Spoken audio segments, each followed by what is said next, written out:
Jones channel now, Jones channel now, Jones channel now. Say a prayer, little one, don't forget my son, to include everyone. Tuck you in or within, keep you free from sin, till the Sandman it comes. Sleep with one eye open, gripping your pillow tight. Everybody sing. Exilite, enter night, take my head. And Taylor Swifty is a man. Yeah, yeah.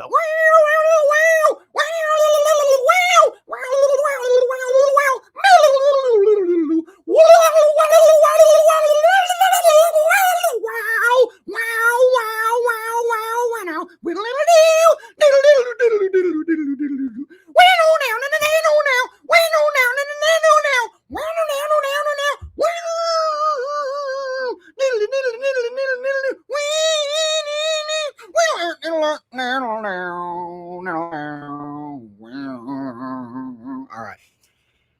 That's enough of that. Just to set the tone tonight, because it's Metallica versus Taylor Swift night, as you saw in the title and the thumbnail. So thought we would start with a little Enter Sandman cover. That's my cover of Enter Sandman without having to play the song, without having a band. That's about the best I could do if I was forced to cover the tune without actually having to touch an instrument. And I think it's pretty damn good. All right. Hopefully you did too. All right. With that said, let's get serious. We got Trout Fishing from Hood Park hooking us up with a super sticker to get things started tonight. First super chat of the night. And it's a super sticker from a longtime viewer and supporter. Trout Fishing at Hood Park. Thank you, brother. I give you a double heavy metal fist bump tonight. All right, we're going to be talking about the biggest heavy metal band in the world tonight. So everybody, we're going to have a good time tonight talking about something different. I got a whole lot to say that nobody knows exactly what I'm going to say, which is going to make it interesting. You guys have no idea where I'm going to go with this episode of Wake 'em Up Wednesday. So everybody, let's start the show right. Hit the thumbs up in honor of my awesome super sticker achievement. That's right. This is an achievement. It's a prestigious award, this super sticker here. And also very prestigious, we have Big Money Bob hooking people up with Jake the Awake memberships. Hell yes. And we also have Trout Fishing at Hood Park hooking people up with Jake the Awake memberships. So if you get one of those memberships, make sure to thank Big Money Bob and Trout Fishing at Hood Park. All right. Are all my rowdy people out there ready to have a good night tonight? Rose Bell says, Taylor Swift is Metallica. Did I accidentally say that? No. So apparently what's going on, because I keep up with my rock feed. I like to keep up with what's going on in the world of rock and heavy metal. And apparently Kirk Hammett, guitar player of Metallica, wore a t-shirt with Taylor Swift's face that says Taylor Swift is a CIA psyop. Can you believe he did that? How dare he? I mean, Kirk Hammett in the biggest heavy metal band in the world, and he's going to wear a t-shirt with Taylor Swift on it and accuse her of being like some sort of what, industry plant or something? How cute. How ironic for Kirky Poo to wear a Taylor Swift t-shirt and insinuate that like she's some sort of plant or a psyop. How cute indeed. So that's what we're going to get to the bottom of tonight, because I've been around for a while. I'm in my 40s, so I remember a thing or two about Metallica and and what they did in the past and how they became popular. So we'll go over that tonight, and we'll talk about, which one of these two, who got more promotion over their career. All right. So, any Metallica fans out there, you're going to want to stick around. Tonight's episode might blow your mind. Also, we're going to be breaking down the Oliver Tree death. Here's a question. Have any of you guys ever heard of Oliver Tree?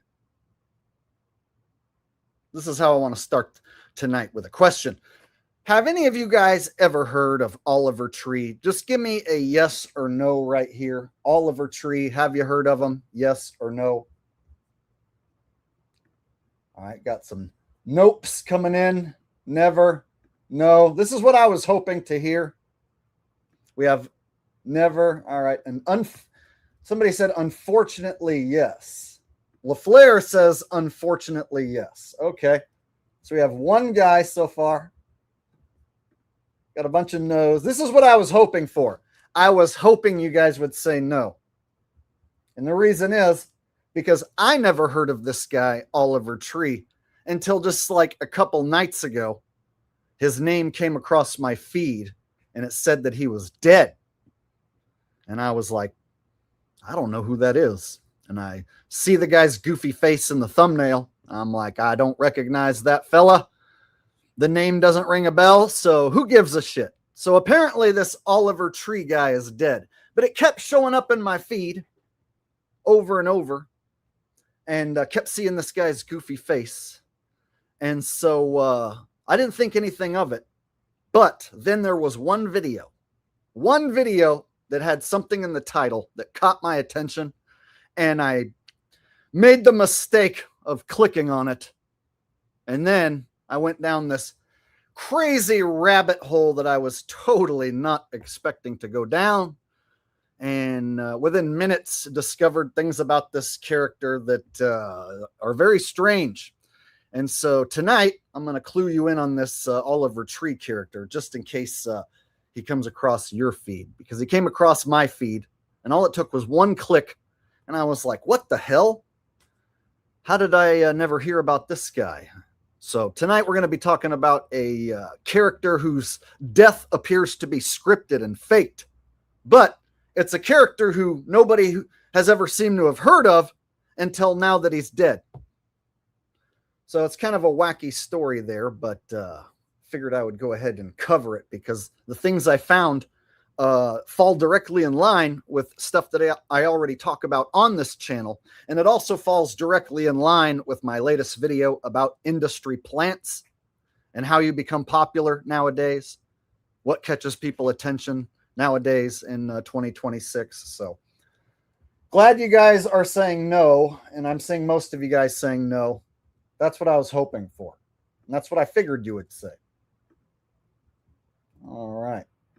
So when I show you how this guy is in videos that have millions of views, and he's done interviews and videos with some of the biggest names in all of Hollywood, you guys might be like, holy shit, how did I never hear about this guy? So yeah, we're going to get to the bottom of this. We're going to go down this rabbit hole of this Oliver Tree industry plant character. And I'm going to show you guys a few things that I don't see anyone else talking about, so I might be the first guy to bring it up tonight here live. So anyway, with that said, I got another super chat here, and then we'll just jump right on into tonight's show. I don't want to leave you guys hanging too long. We'll just jump right in because there's a lot to cover tonight. So Sparky Dog says, can you do an impression of the 49ers guy having to sell his convenience store because he bet all his money on the 49ers to win the Super Bowl? Sparky Dog, wanting a 49ers Indian store owner guy impression. Coming at you. I am telling you what, my friend. This is the year that the 49er finally win a Super Bowl. I tell you, I have been waiting a long, long time, my friend. I almost forgot what it was like Last time that the 49er won the Super Bowl back in 1994. It has been very, very long. I've been waiting a very long time. That is why I have bet everything, because this is the year, my friend. The window is going to close if the 49er does not win the Super Bowl this year. It will not happen. I bet everything I own, and I bet my convenience store that the 49ers will go all the way this season. They will win the Super Bowl. And of course, if I lose, I am going to take my own life. You will never see me again. Mark my words, if the 49ers lose the Super Bowl, I will not only close my store, that will be the end, my friend. There will be no reason to go on living if the 49ers come up short. All right, that's enough of that. There you go. So they haven't lost yet. So just in case the 49ers win, then we'll know that he lived happily ever after, and he doubled up his money, doubled up his convenience store. So we'll see what happens this season. All right. All right. All right, you guys ready to have some fun tonight? We're going to talk about these industry plants and a subject that I've been wanting to talk about for a while. So one of the only issues I'm worried about is Metallica is a highly protected, highly copyrighted band. And so tonight I want to show you some things about Metallica's past. And so I might have to try and avoid playing any clips of their music. So I might play a clip here and there of Metallica, but I got to keep the clips kind of short, and I got to pause the video a lot. So I'm going to have to finagle my way through the Metallica stuff, because if I play too long of a section of their music, the whole stream can get copyright claimed in a second. And I'm not trying to have James and Lars and Kirky Poo and Robert own the rights to this here stream, right? So tonight I'm going to be showing some old Metallica footage, some sketchy Metallica footage, some questionable Metallica footage, and I'm going to have to dance around the copyright detectors in order to do it.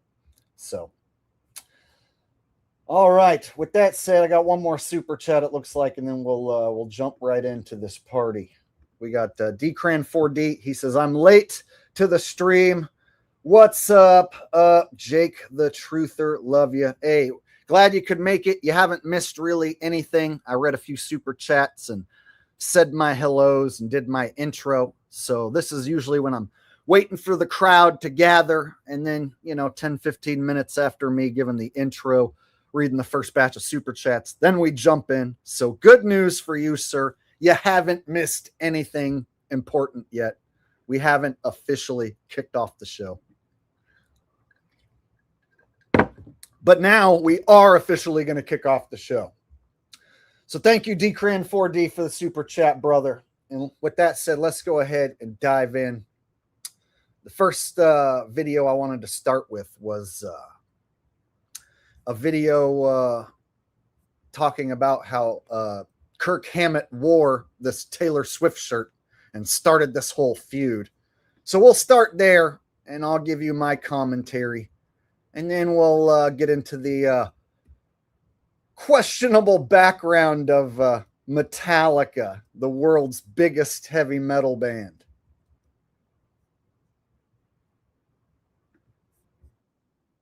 All right. We'll start off with this video from Rock Feed.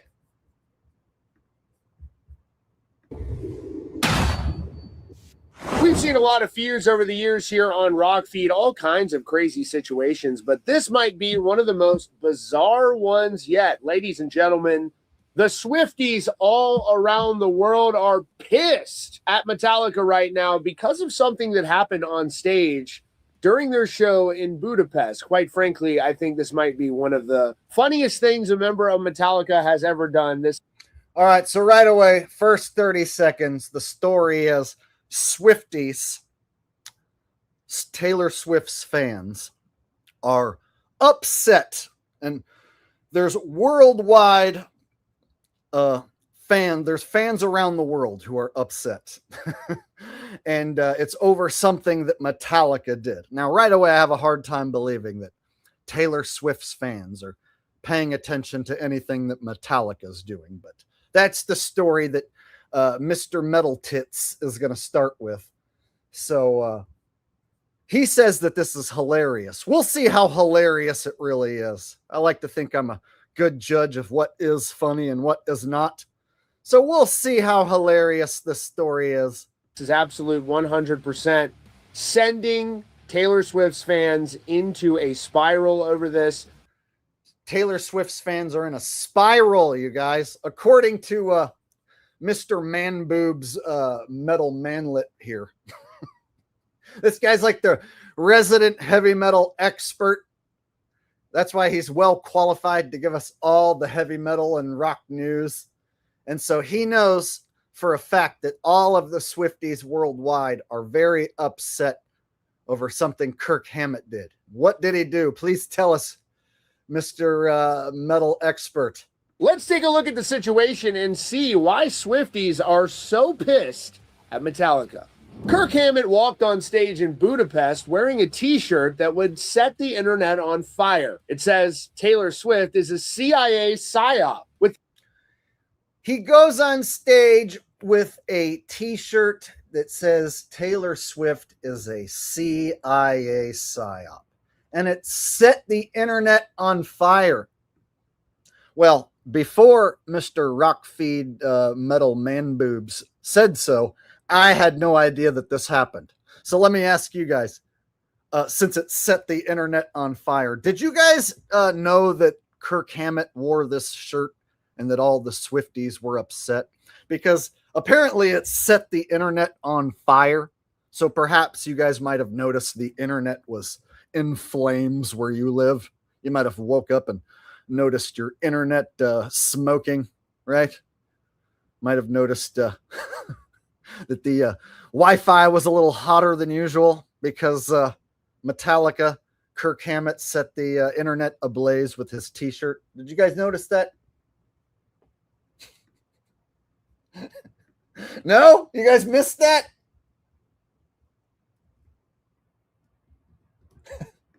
You're telling me you guys didn't hear about that? You guys, according to Mr. Metal, and he's like obviously an expert on all things rock and heavy metal, like Kurt wore this shirt and it set the internet on fire. Yet here we are. I guess we're a bunch of nerds. I missed it. You guys missed it. None of us are keeping up on all the cool stuff going on in the world of rock and metal and pop. But apparently this is the new feud here. And Taylor Swift is a CIA psyop, according to Kirk Hammett. Oh, how ironic. The biggest heavy metal band in the world having to resort to trying to get Taylor Swift's fans' attention.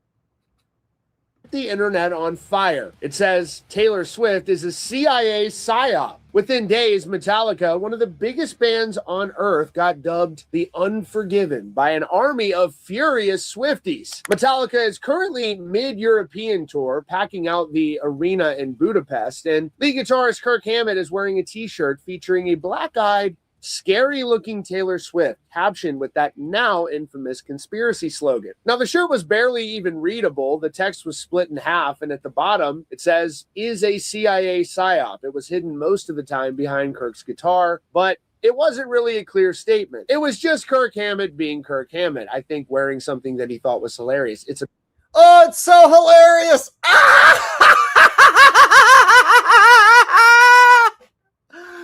Oh my God, you guys! Did you see Kirk Hammett's shirt? So funny! Hold on. Let me whip out my knee. I think I need to do a little knee slapping for this one. Kirk Hammett's shirt. So freaking hilarious.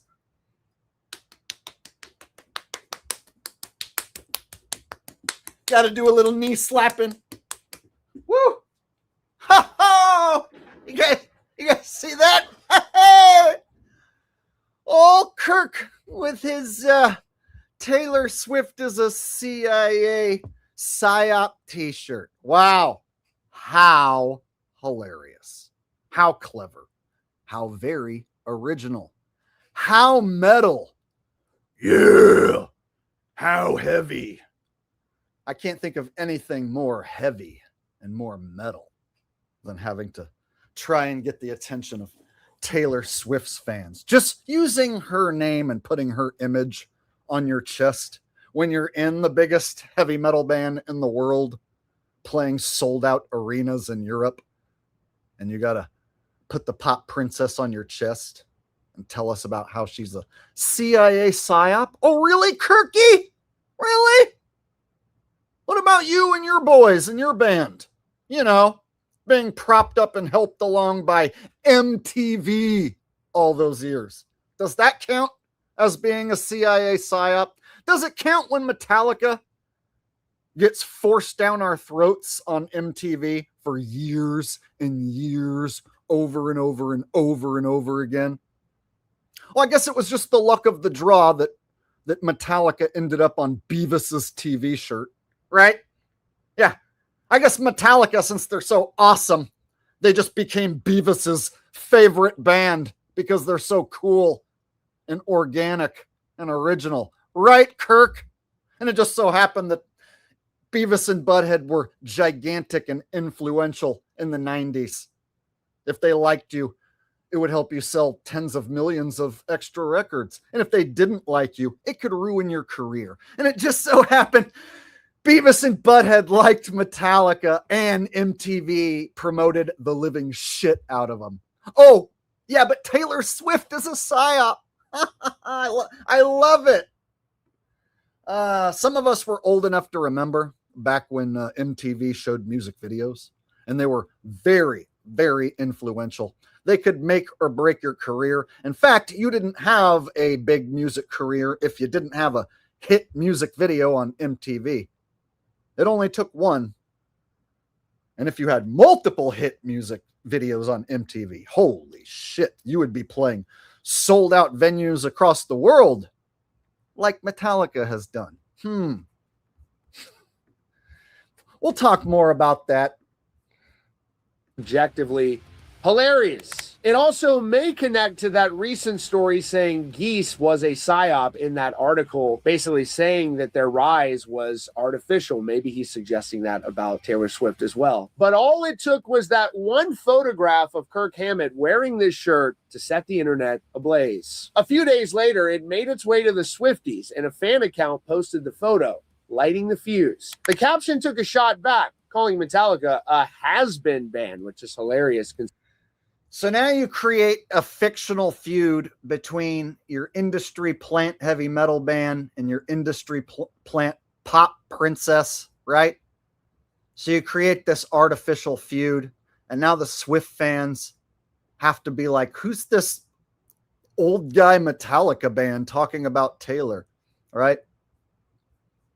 And then the Metallica fans are forced to look at her name and her face on their favorite metal band's a guitar player's chest, right? Subconsciously promoting Taylor Swift while acting like calling her out as a CIA psyop is some sort of cool, clever, funny thing. Meanwhile, Metallica was force-fed down everyone's throat for decades, whether you wanted to hear their music or not. Considering they play sold-out stadiums around the world. Swifties flooded social media coming after Hammett. One replied, "Why are men incapable of being normal about her?" Others piled on. And fans defending Metallica said, if there has been, why do you care? Now, Kirk Hammett likely wasn't taking a shot at Taylor Swift as a person. The shirt is hilarious. He said that like 4 times now, that the shirt's hilarious. It's not fucking hilarious, Mr. Man Tits. So he's trying to act like, and he's trying to get the metalheads who watch this sort of stuff to agree that this sort of thing is hilarious. Making fun of Taylor Swift is totally metal, bro. So metal. Yeah. Maybe he thinks her rise to fame was artificial. There's been a lot of talk about artists who are industry plants. Maybe there's a nod at that. Maybe she's the ultimate industry plant in his eye. Maybe she's the ultimate industry plant. See, this is goes along with the theme of my last video about industry plants. So yeah, Metallica is an industry plant band. They're allowed to be the biggest heavy metal band in the world. And they were helped along and put up on a pedestal by MTV back when a time where MTV could make or break your career.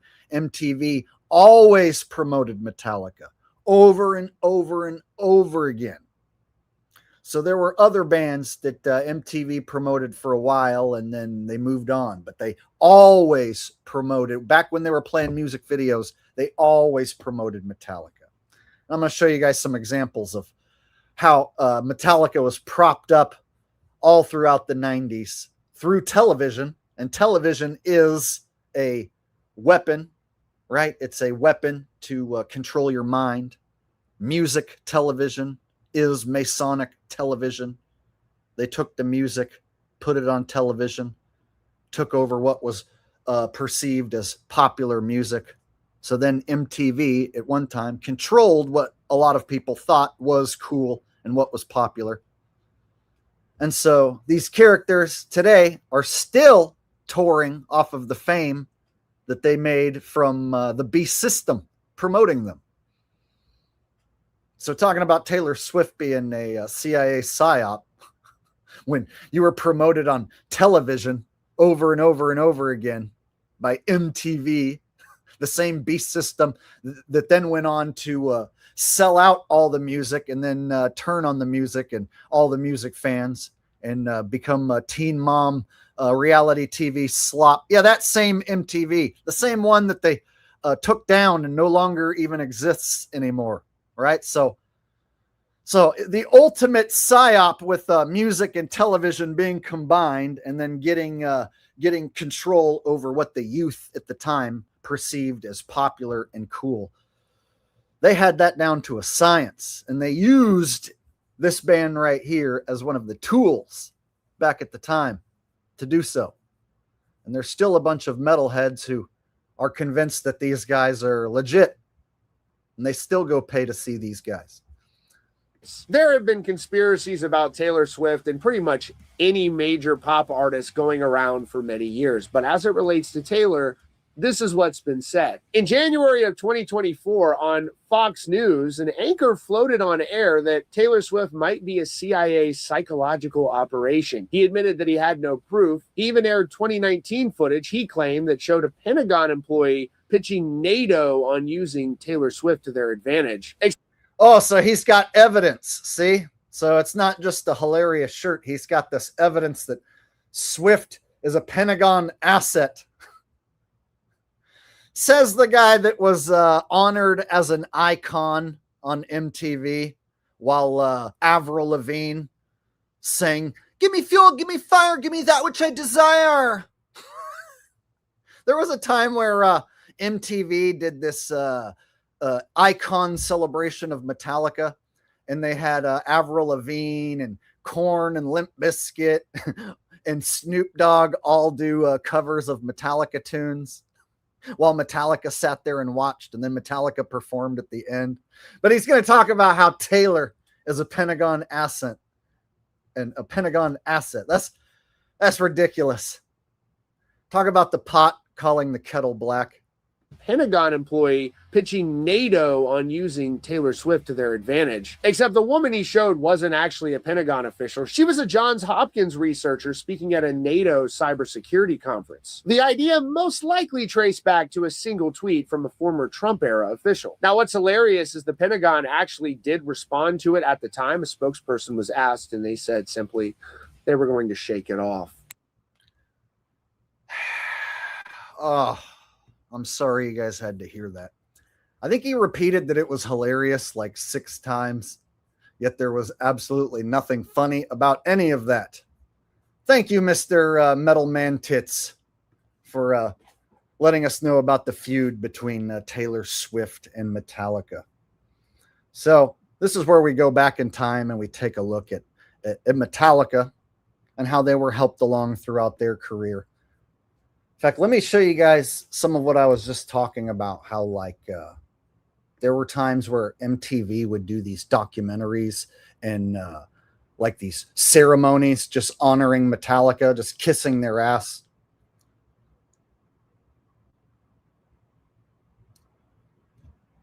All right. So here's an example of how MTV helped Metallica back in 1992, MTV Rockumentary. Not only were they playing their music videos, but they were also doing these rock documentaries showing you the band's background, you know, how the band got started. And here's a background on all the members. So I would argue that Metallica wouldn't be anywhere near as popular as they are today without the assistance of the Beast system.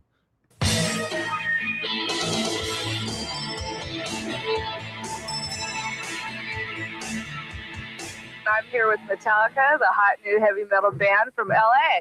And let's have them start with their name and what they do in the band. And let's start with you. James Hetfield, rhythm guitar and vocals. Lars Ulrich, drums and bongs. And of course, Dave still with the band. So that means Megadeth also part of the Beast system. They were also promoted by MTV. So just in case Metallica was a little too corporate for you and you wanted to go with a more harder rockin' metal outfit that wasn't quite as corporate as Metallica, then you could go with Megadeth. Either way, they still got you. It's the same group of talent that started on MTV, getting promoted a long, long time ago by the Beast system. So they were groomed for this position. They were groomed to be the biggest heavy metal bands in the world. Dave Mustaine, lead guitar. Cliff Burton, bass guitar. Do it loud, do it. All right, so here you go. So that's 1992 MTV Rockumentary. And then they were also in, they also were honored in the 2003 MTV Icon Awards. So in the 90s, all the way through the 90s, MTV kissed their ass. And then into the early 2000s, when they got Robert Trujillo on bass, the same thing continued. They were called Icons by MTV. Let me show a little bit of that.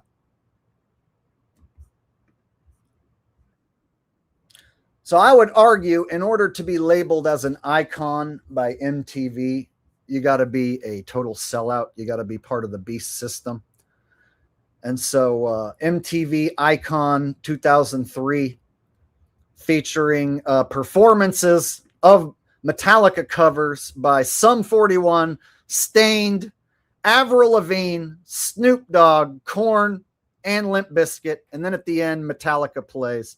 So in order to get Snoop Dogg and Avril Lavigne and Korn and Limp Bizkit, Stained, Sum 41, all those bands to come together and do a cover of Metallica and then air it on television, that's a whole lot of corporate entities and executives that have to be involved, right? So let's not act like it's all rock and roll and organic collaboration by these artists, right? When you have a Snoop Dogg going to go on stage and sing Sad But True, and Avril Lavigne's going to go on stage and sing Fuel, and Sum 41's going to go up on stage and sing Master of Puppets, and it's going to be aired on MTV, and they're going to be awarding Metallica the status of icons. Industry plant much? I mean, what other bands do you know get their ass kissed on that level, right? Live for everyone. So basically, they take all the fans of Limp Bizkit and Korn at the time. Those two bands were gigantic. And they take Avril Lavigne's fan base and even Snoop Dogg's fan base, Sum 41's fan base, because they were even big at the time. And they try and get all of them to be Metallica fans, basically, by having this show. So something like this does not come together unless you have a shitload of corporate entities putting it all together, a shitload of lawyers, negotiations. Like, oh my, there's so many people involved to put on an elaborate show like this, an hour and a half long show, right?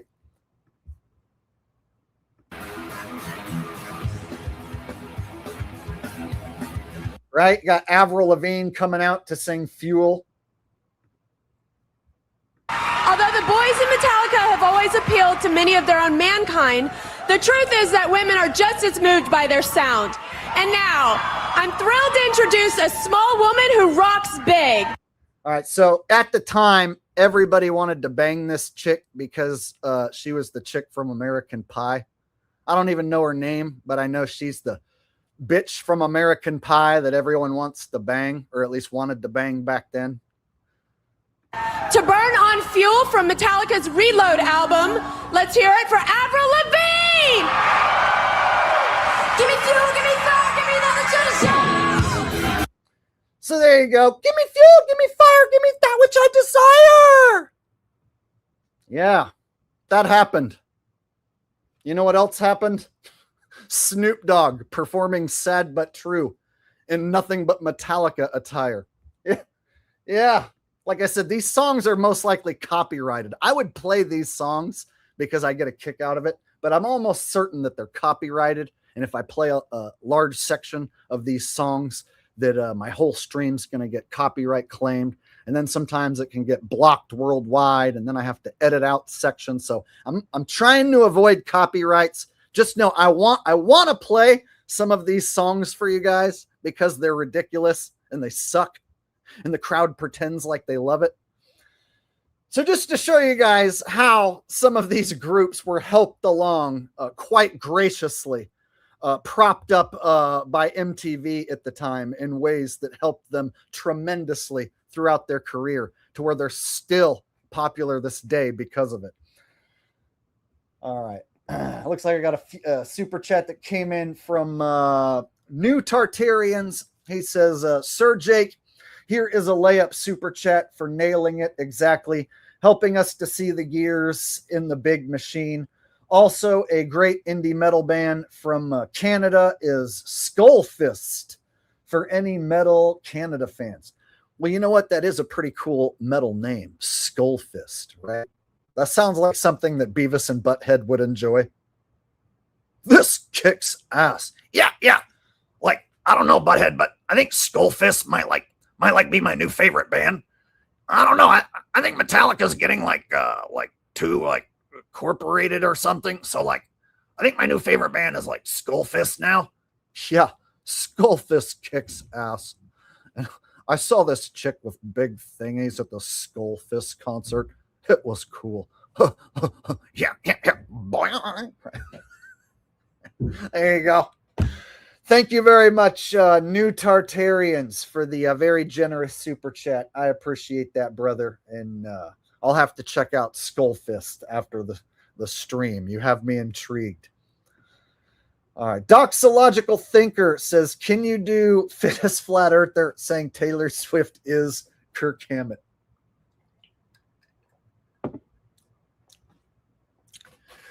So every day, these sneaky shapeshifters, they think they're going to pull a fast one, but what they don't realize is the great Lord above, the Heavenly Father, He's blessed me with the ability to see through these shapeshifters' sneaky deceptions.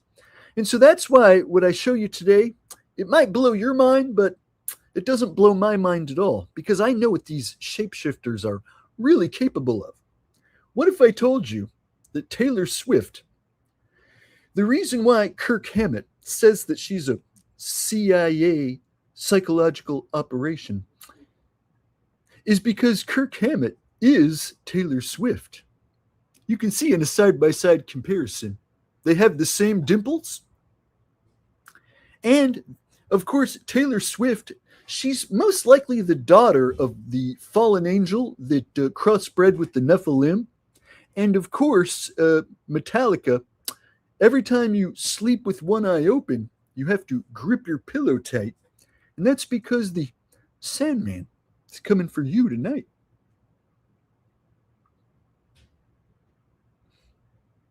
I don't know. Hey, bro, I want to apologize. I missed one of your super chats last stream. You sent super chat about Bill Gates, and I was rambling on and on and on, and I totally missed it. So I watched the replay, and I saw that I missed your super chat in the last stream. So I want to thank you for coming back and giving me another chance to read your super chat.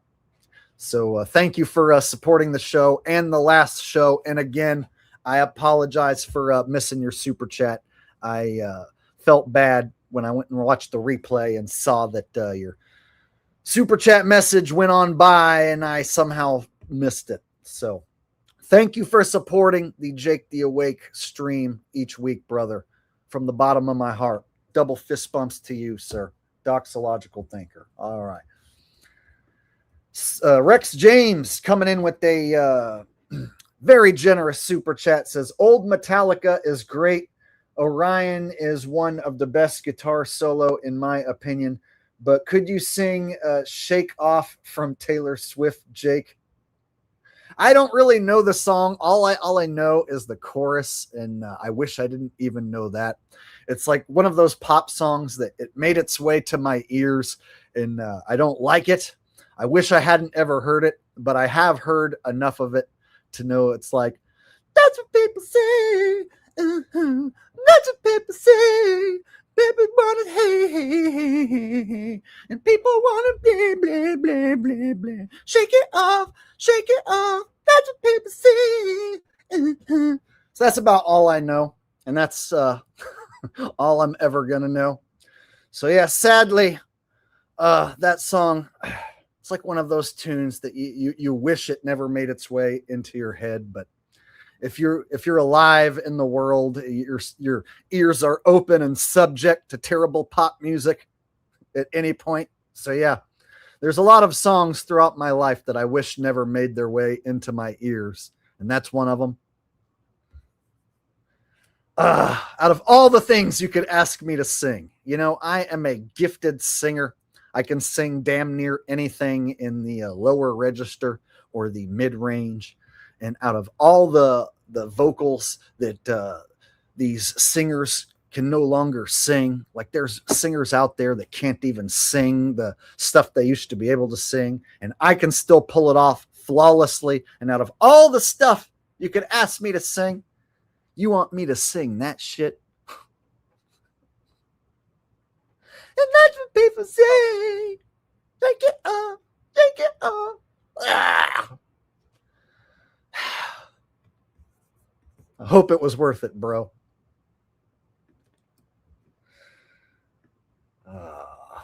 All right. So check it out. Snoop Dogg performs, I think, at the 36-minute mark. Here it is. Ladies and gentlemen, give it up for Snoop Dogg performing Metallica. The words to this right here. Put your hands in the air. Come on, sing along with me. Come on, y'all. Hey, I'm your life. I'm the one who takes you there. Hey, I'm your life. I'm the one who cares. Snoop Dogg, everybody in the house say ho. Sad but true. Everybody in the house say hey. Everybody in the house say ho. Sad but true. It was terrible. So yeah, in order to get Snoop Dogg to put on your shirt and do a terrible rendition of Sad but True, like I said, a whole lot of corporate entities have to be involved, right? This isn't something that just naturally comes together organically because Metallica is just so cool. So in order to get Avril Lavigne and in order to get Snoop Dogg to show up to the same fucking building and pretend to love Metallica so much that they just can't wait to cover these songs on MTV. Yeah, that means you have to be a sellout. There's no way around it, right? And that was the original Avril Lavigne before she got replaced. So I'm pretty sure Avril Lavigne got replaced a while back, and now there's some other fake Avril Lavigne that does the shows. But this was back before they replaced Avril. See, this was back when Avril was huge, Snoop Dogg was huge, right? in order to get those people to show up and rep Metallica and perform Metallica tunes. Yeah, on MTV during a live show. Like, yeah, you kind of have to be an industry plant.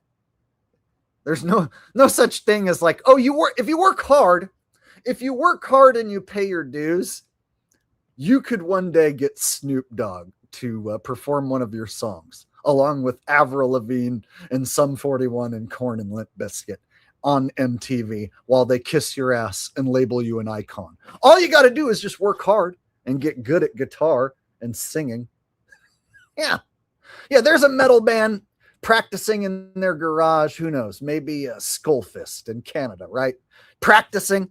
And if they could just keep getting better and better, maybe one day they can reach the point where Snoop Dogg puts their logo on his chest and then performs one of their songs on MTV.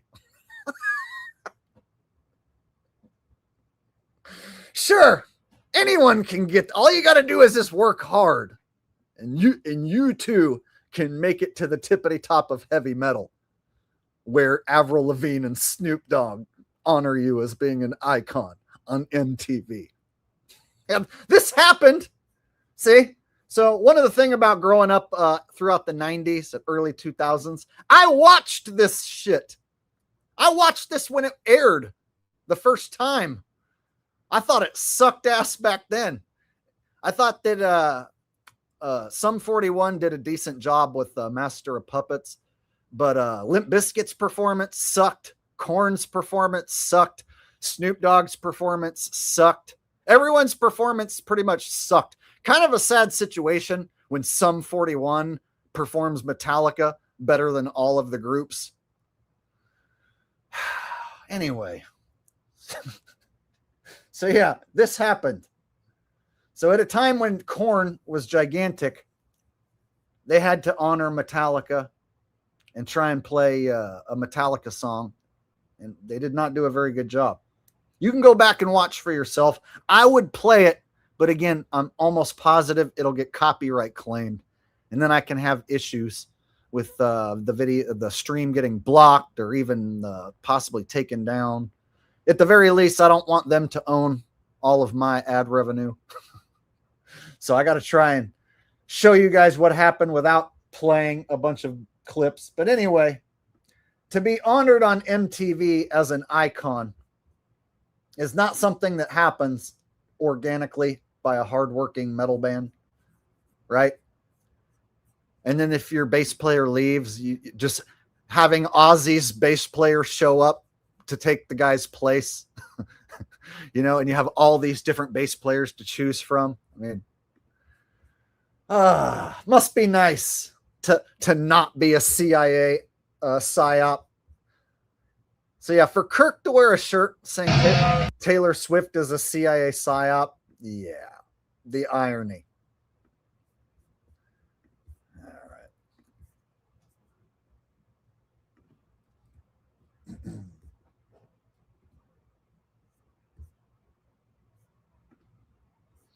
Doxological Thinker says, no worries on the Miss Super Chat, bro.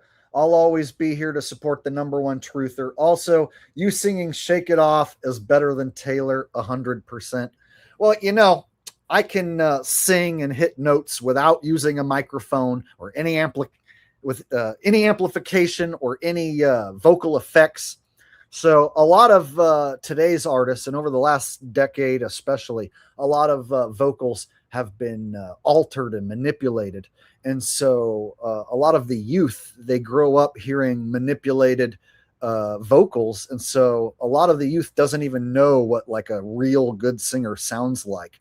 And so a lot of kids grow up listening to shitty pop music that's like auto-tuned and whatnot. So then when they go to sing, they try and replicate auto-tune and manipulated vocals. So there's basically a lack of kids growing up and trying to sing and getting good at singing. And a lot of the singers who were good in the past. They're getting old and they can't sing as good as they used to, or in some cases they can't sing at all and their voice sounds terrible. So it's kind of sad to see some of the strongest singers from the past in their old rock bands. They're too old to sing good now. And the rock music and heavy metal music nowadays, the singing isn't really stressed as much. Like being a good vocalist isn't really sought after by the youth as much. So bands aren't really getting formed with the goal of creating excellent music with a strong singer. And there's less kids with the aspirations to be the singer in a band nowadays. So we're seeing the dying out of strong singing, or at least that's the way it appears to me, right? And some of the most heartbreaking examples of like singers who used to be excellent, but now like they can't hit any of their notes anymore. And shit, the other day I saw a video clip of Bon Jovi not even being able to sing his most popular song.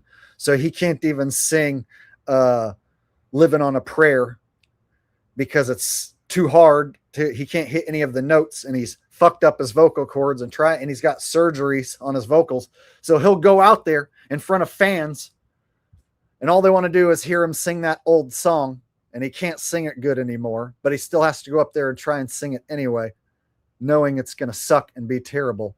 So now there's like this sour moment where you have to hear this like singer who used to be able to sing this song so powerfully and get all these girls to go crazy. And now it's like when he goes to sing it, it's like, oh fuck, he can't sing any of those notes anymore. And it sounds sour and ugly. So to see like a lot of the strong, or another example, like Sebastian Bach, he used to be able to sing this song, I Remember You, right? And he was on MTV. His video for I Remember You, Skid Row, the band Skid Row, the lead singer Sebastian Bach, they were huge at one time. And now if you see Sebastian Bach try and perform his most iconic song, his voice always cracks and he can barely make it through. And every single time you can see that he's disappointed and he's upset that he can't fucking sing it anymore. And there's this disappointment that builds throughout the whole crowd. So I'm noticing it's like all these iconic rock singers, David Lee Roth and the guy from Motley Crue, Vince Neil. There's this like sour, sad thing that happens in the crowd, like they can't sing their iconic tunes anymore. And then when they try, like it's just heartbreaking. Anyway, I don't know why I went off on that rant, but it was because I like to go back and watch old rock shows and heavy metal shows, and so I'll go back and watch old performances. So speaking of, tonight I went back and I watched an old Metallica show a while ago, and I wanted to show you guys some old Metallica footage tonight. And I've been meaning to show you guys this, and it just so happened that the story with Taylor Swift and Metallica came about. And so I'm going to show you guys some old concert footage from Metallica tonight that I've been meaning to show you guys. And I was wondering how I was going to show it and get around the copyright issues. So that's what I'm going to show you next. And LaFleur from the LaFleur Network, Davey D says, welcome. And if you are just now joining, big shout out to everyone here in the chat. Please go back, double check, and smash the thumbs up. Yeah, hey, we still have a lot to cover. I got more on this Metallica CIA Psyop thing going on here. So if you guys want to hear more about Metallica, hit the thumbs up. I also got a breakdown of this Oliver Tree character and his scripted death, allegedly. So if you guys are having fun tonight, hit the thumbs up button. Got a lot of interesting stuff to show you guys. So stick around. Big Money Bob hooking up a 5 more Jake the Awake gifted memberships. Thank you, Big Money Bob. I appreciate that.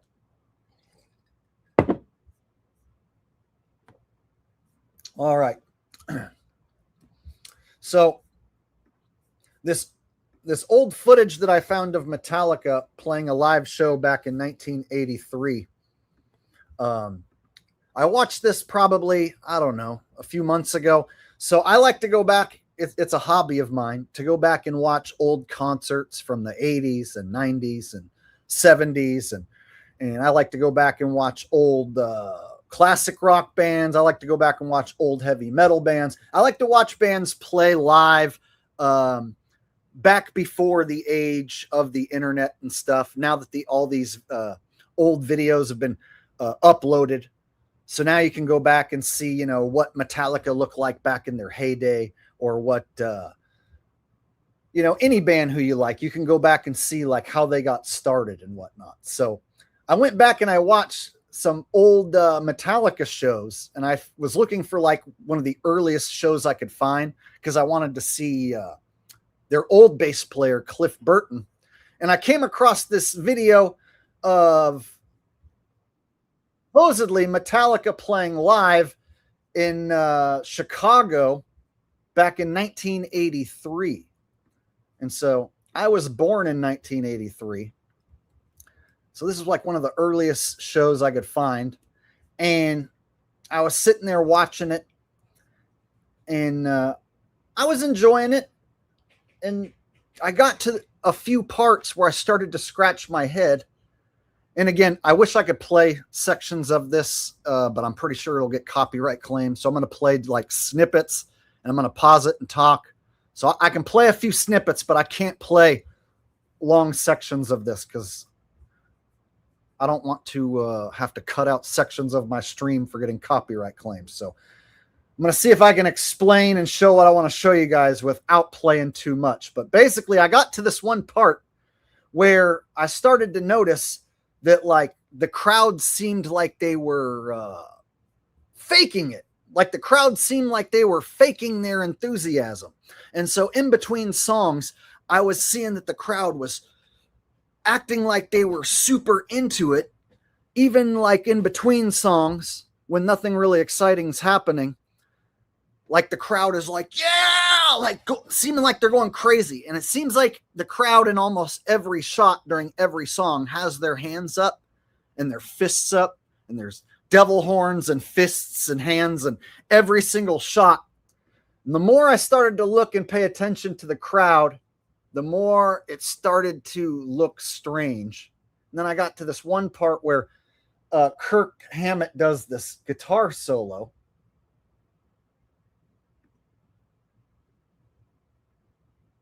One second.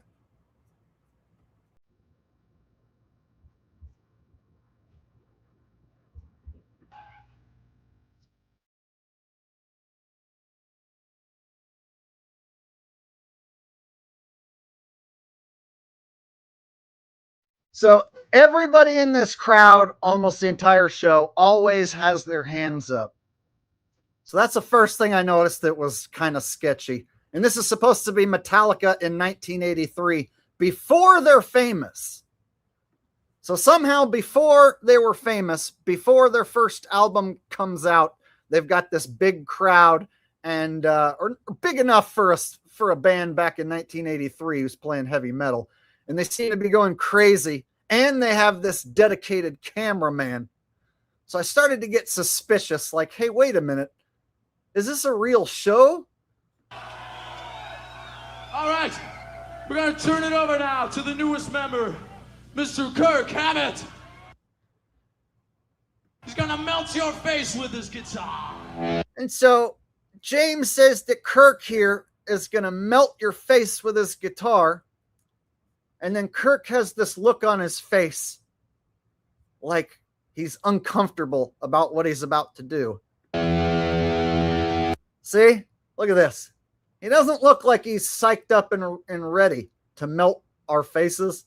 Instead, he's got this strange look on his face.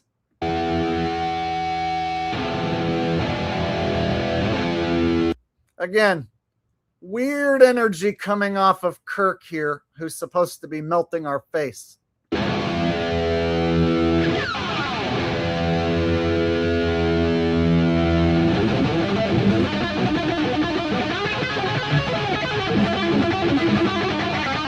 Okay, right off the bat, starting out not very good. In 1983, Eddie Van Halen had already come out and done some really amazing things. So there were a lot of amazing players who had already done awesome things on the guitar. Randy Rhoads is another. And so Kirk coming out and starting his solo like this, not very impressive.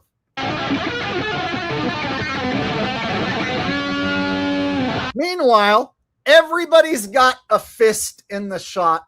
All of the crowd, fists in the shot. And everyone's like, yes, yes. So I'm starting to wonder when I get to this part, like, what the hell's going on? Like, everyone's like pumping their fist and he's making sounds that don't sound very good.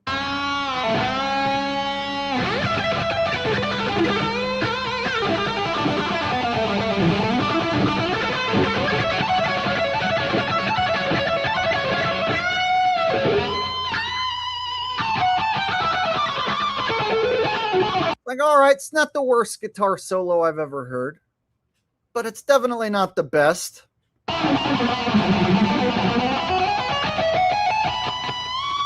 again, this crowd, everyone's reaching, and this is like Metallica in 1983, and they're making it out like the crowd is like, oh my God, Kirk Hammett's solo is so amazing. Oh, and this is before they're famous. And what he's doing isn't really mind-blowing, right? It wasn't quite like Eddie Van Halen, Randy Rhoads level, right? But the crowd's pretending as if this is the most awe-inspiring thing, that they just want to reach up and just grab his guitar. And this is where it starts to get extra weird and cheesy. He's got this weird look on his face, like he's not enjoying what he just played.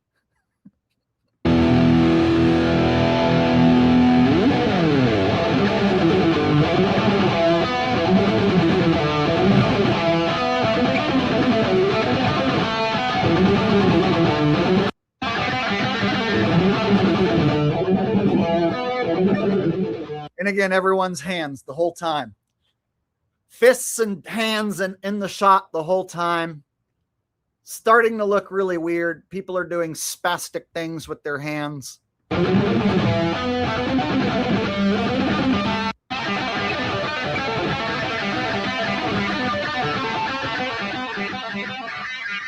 then at this point, people start reaching up and touching his guitar. Like, you're going to let the fans touch your guitar while you're playing your solo? This guy starts touching his strings while he's trying to play a solo? Literally, he's letting this guy reach up and touch his strings? No. You're not going to let some fan in the stands touch your hand and strings while you're trying to play a solo. But that's what's happening. Apparently, before Metallica was famous, this crowd is so awestruck that they can't keep their hands off of Kirk. Okay.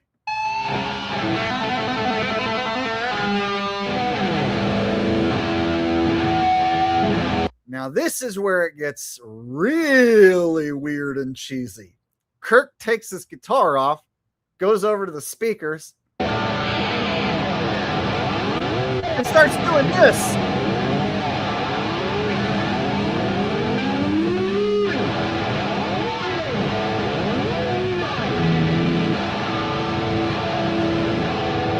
Now, that does not sound good, and I like a thrashy, cool, heavy metal solo. I love guitar solos.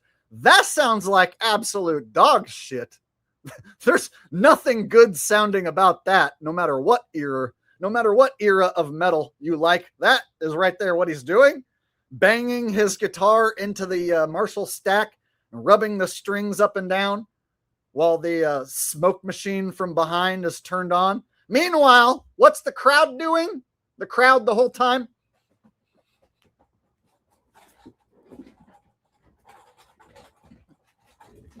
Really? Really?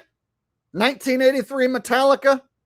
And this is being passed off as a genuine, authentic live performance. Yeah. Sorry. I'm having a little trouble with this part of the live performance because, the crowd is a little too enthusiastic.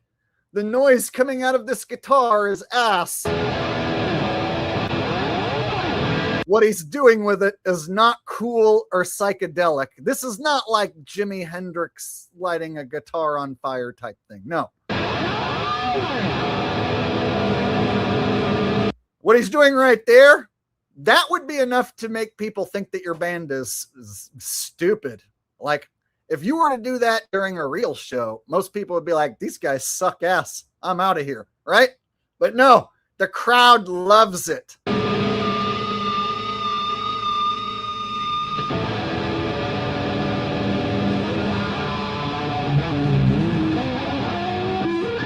They love it so much, they steal his guitar away from him. And then you have this shit-eating grin on Kirk's face when the crowd steals his guitar. Hey, see, look at this grin on Kirk's face. And look at this. Oh, yeah, it's a real, genuine live performance, right, Kirk? In 1983. And the crowd stole his guitar. Hey, guys, what gives? Stealing my guitar? So here he's got this goofy grin, duper's delight, because he knows he's playing a fake show for a fake crowd. And they're going to fake steal his guitar. And he has to pretend like this is all genuinely happening. And he can't do it because he's a young kid. So here you see the smile come through. And this is on Metallica's page. This has been uploaded by several different people. This is being passed off as live at the Metro, a genuine Metallica performance. This is not a real performance.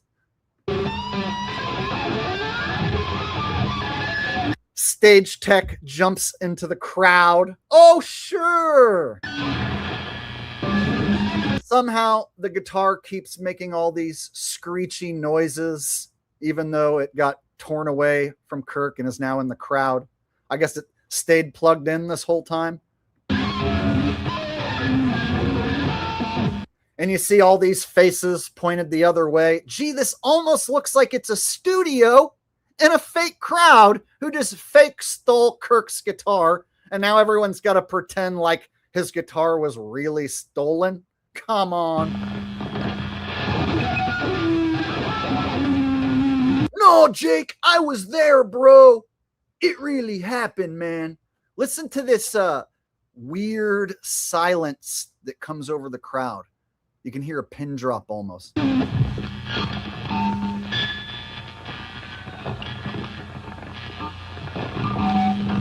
And then he shakes his head. Oh, yeah, look at this. The way he shakes his head there. Watch. Watch Kirk's face here. The duper's delight again. Oh, yeah, okay.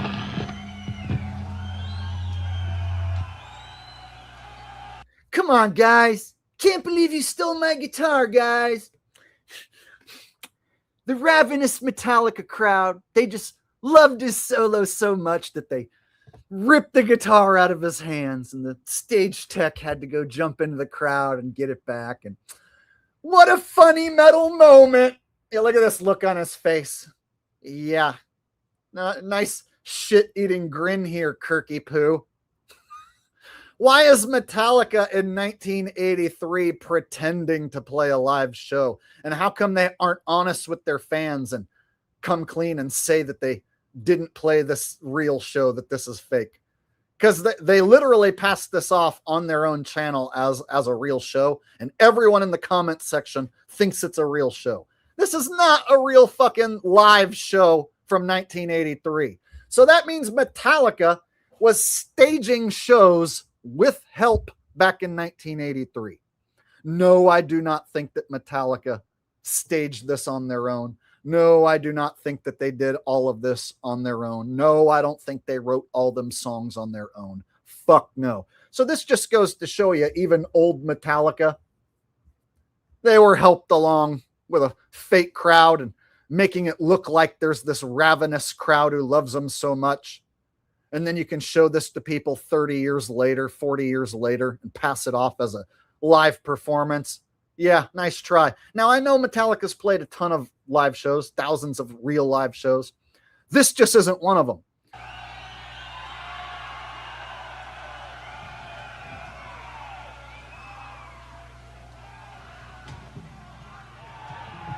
And the crowd with their hands still going up the whole time.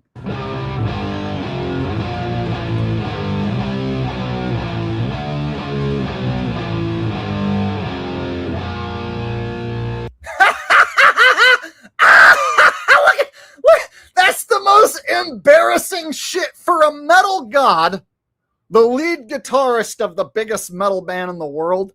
That was some embarrassingly stupid looking shit right there.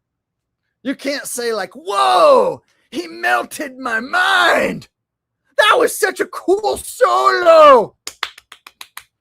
Did you see how the crowd loved it so much? They stole his guitar away. And then the guitar tech had to jump into the crowd and get it back. Yeah. Metallica fans might be fucking stupid and believe that shit. I'm not stupid. I know what it's like to be in a real band. I know what it's like to play real shows. I know what it's like to not be signed and play in bars and little clubs for actual people. What happened in this show here? Not real. Sorry. And then, of course, the icing on the cake. You got Metallica showing off their album, and you got James here with his very generic Skull and Bones shirt, right? Yeah, back in 1983, James, he liked to wear this very generic Skull and Bones shirt, and him and the fellas, they worked hard in the garage and came up with Kill 'Em All, and here they are talking about debuting their new album while they play this totally real show for a totally real crowd that totally really stole Kirk's guitar. Mega Push Records. It's called Kill 'Em All. We're glad to kill all you tonight. Who wants this fucker? And now he's gonna throw one of the records out into the crowd.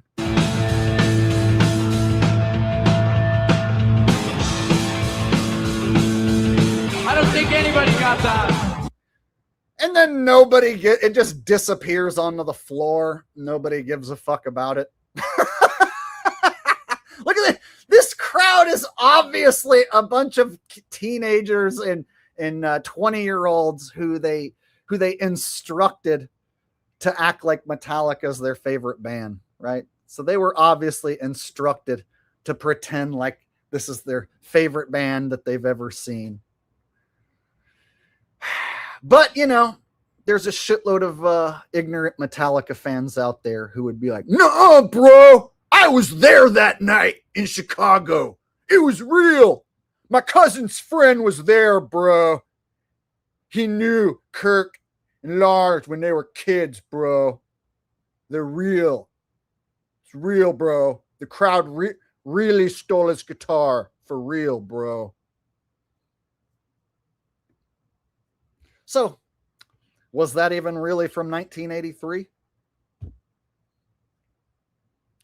Did Metallica really start doing all this heavy music on their own and then get popular and then sell out? No, I think they were a plant band all along. So I think Metallica was a plant band from the get-go. Because if you go back that far and they're faking shows, and then nowadays seamlessly passing that off as vintage footage. Yeah, that takes a lot of help. No way did them kids do all that on their own.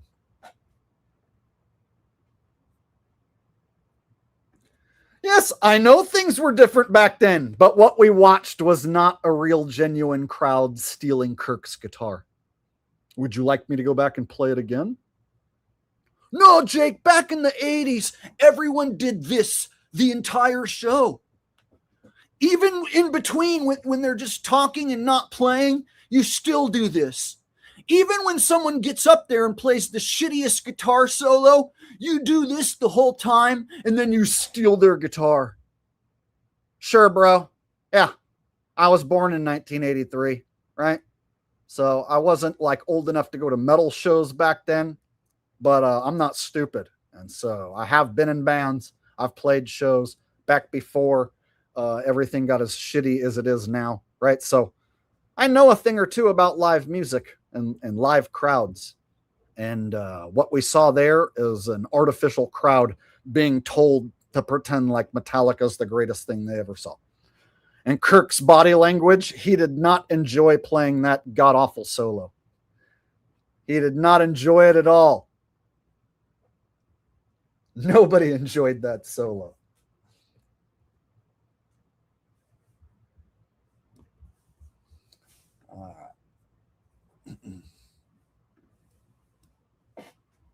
So what do you guys think?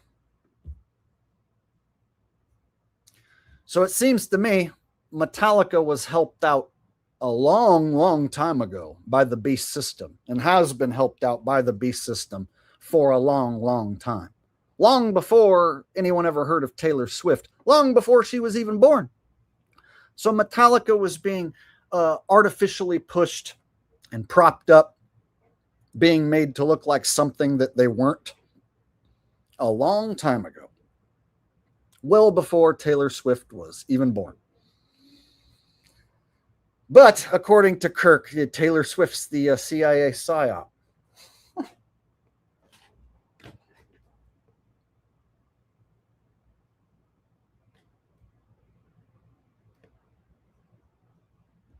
Oh, look, guys. Looks like we got some propaganda about me in the chat. This has to be a fact. This dude, Jake, is a shapeshifter that plays multiple characters on the world stage. Jake is one of many characters.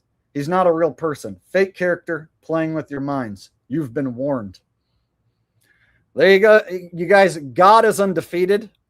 You know, this channel no one's ever heard of with no profile picture. You know he's totally legit and trustworthy. And he's giving you the same spiel that you would hear from someone like Tyler Hansen, fittest flat earther, giving you the shapeshifter spiel. So I would hope that he's just kidding. But sadly, there are people who actually believe this shit. They're called fittest flat earther fans. And some of them might even come over here and say something retarded like this and actually mean it. So we are at a point in time where I don't even know if this guy's kidding or being serious.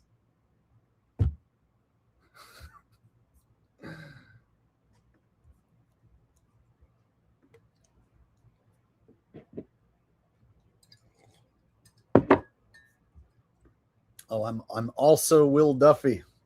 Yeah. I hope you're kidding, bro.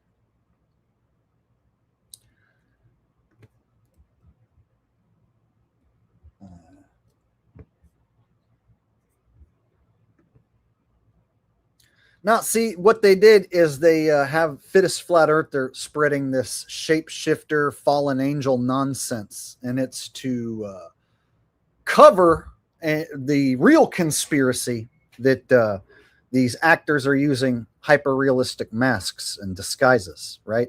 And that they're using CGI and whatnot. So you have actors playing multiple roles, but they do it with the use of Hollywood-style makeup and masks, prosthetics, and what have you, wigs, you know, shit like that. And so this sort of thing, I notice like fittest flat earther, like every video is more ridiculous than the last, and then he doesn't bring up the use of hyper-realistic masks at all. So it's like he purposely shit posts a bunch of conspiracy diarrhea, and it's inserted into the same arena with the stuff that I like to talk about, where people play multiple roles, except they do it with the use of hyper-realistic masks. So basically, you have shills, controlled opposition, using the fallen angel shapeshifter narrative to cover up the actual use of hyper-realistic masks. So that's literally what makes guys like Tyler a shill, is that he talks about the shape-shifting and the fallen angels shit, and uploads a bunch of garbage slop content, so that anyone who brings up an actor playing multiple roles, you're just written off as some crazy kook like Tyler. So it makes anyone who talks about this subject sound like they're just some crazy schizo.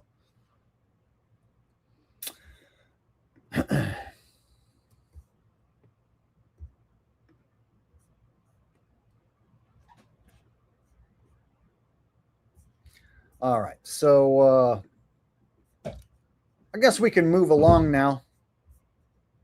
And here's the thing, it wasn't only Metallica that I found staging shows and passing them off as real. I found the same thing with Pantera. Some of Pantera's old videos that I thought were shot in bars. Turns out that it's like stitched together fake shows, making it look like they were playing in bars. And so, yeah, Pantera's got some sketchy home videos that aren't quite legit as well. And then I also found the same thing with bands like Guns N' Roses getting started supposedly on the Sunset Strip. I found a few questionable performances that seem like they could be staged from them.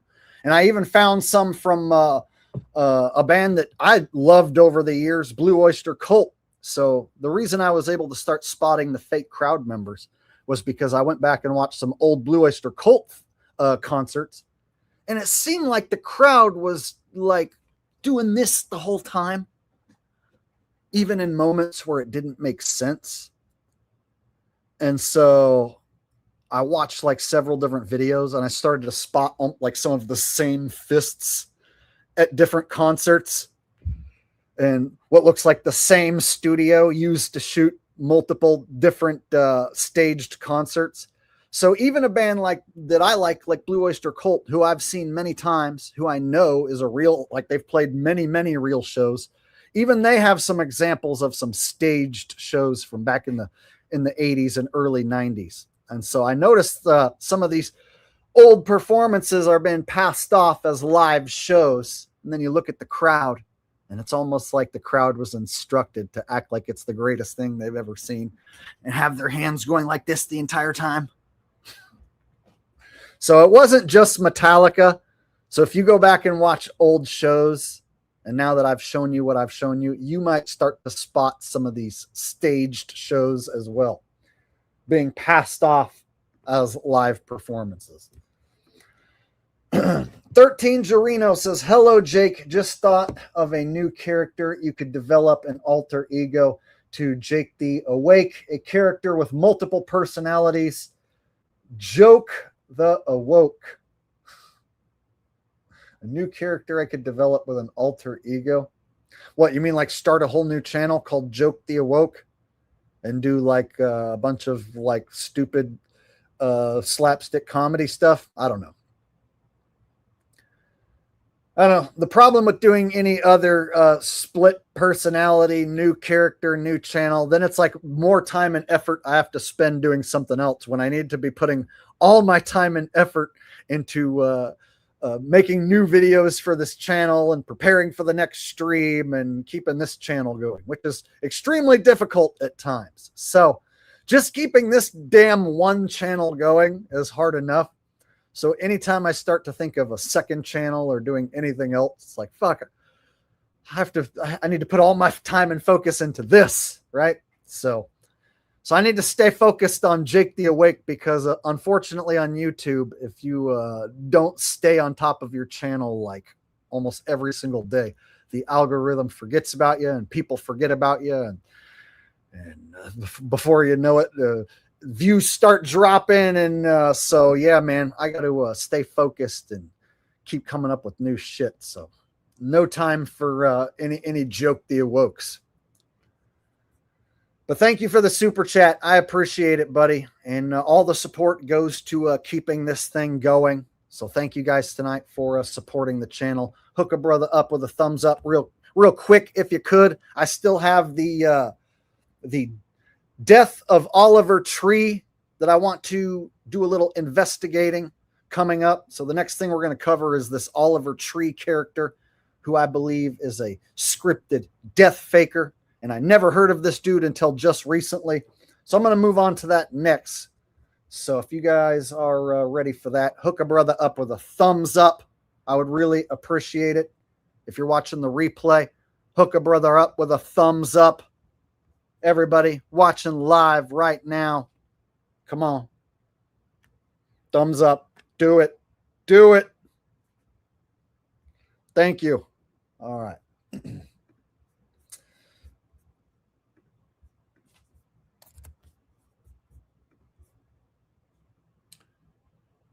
So this character Oliver Tree came across my screen, and it said that he died, but I didn't know who he was, so I didn't really give a shit.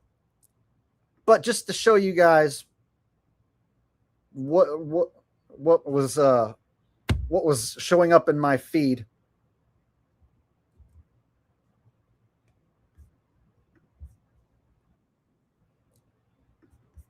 So videos like this came across my feed.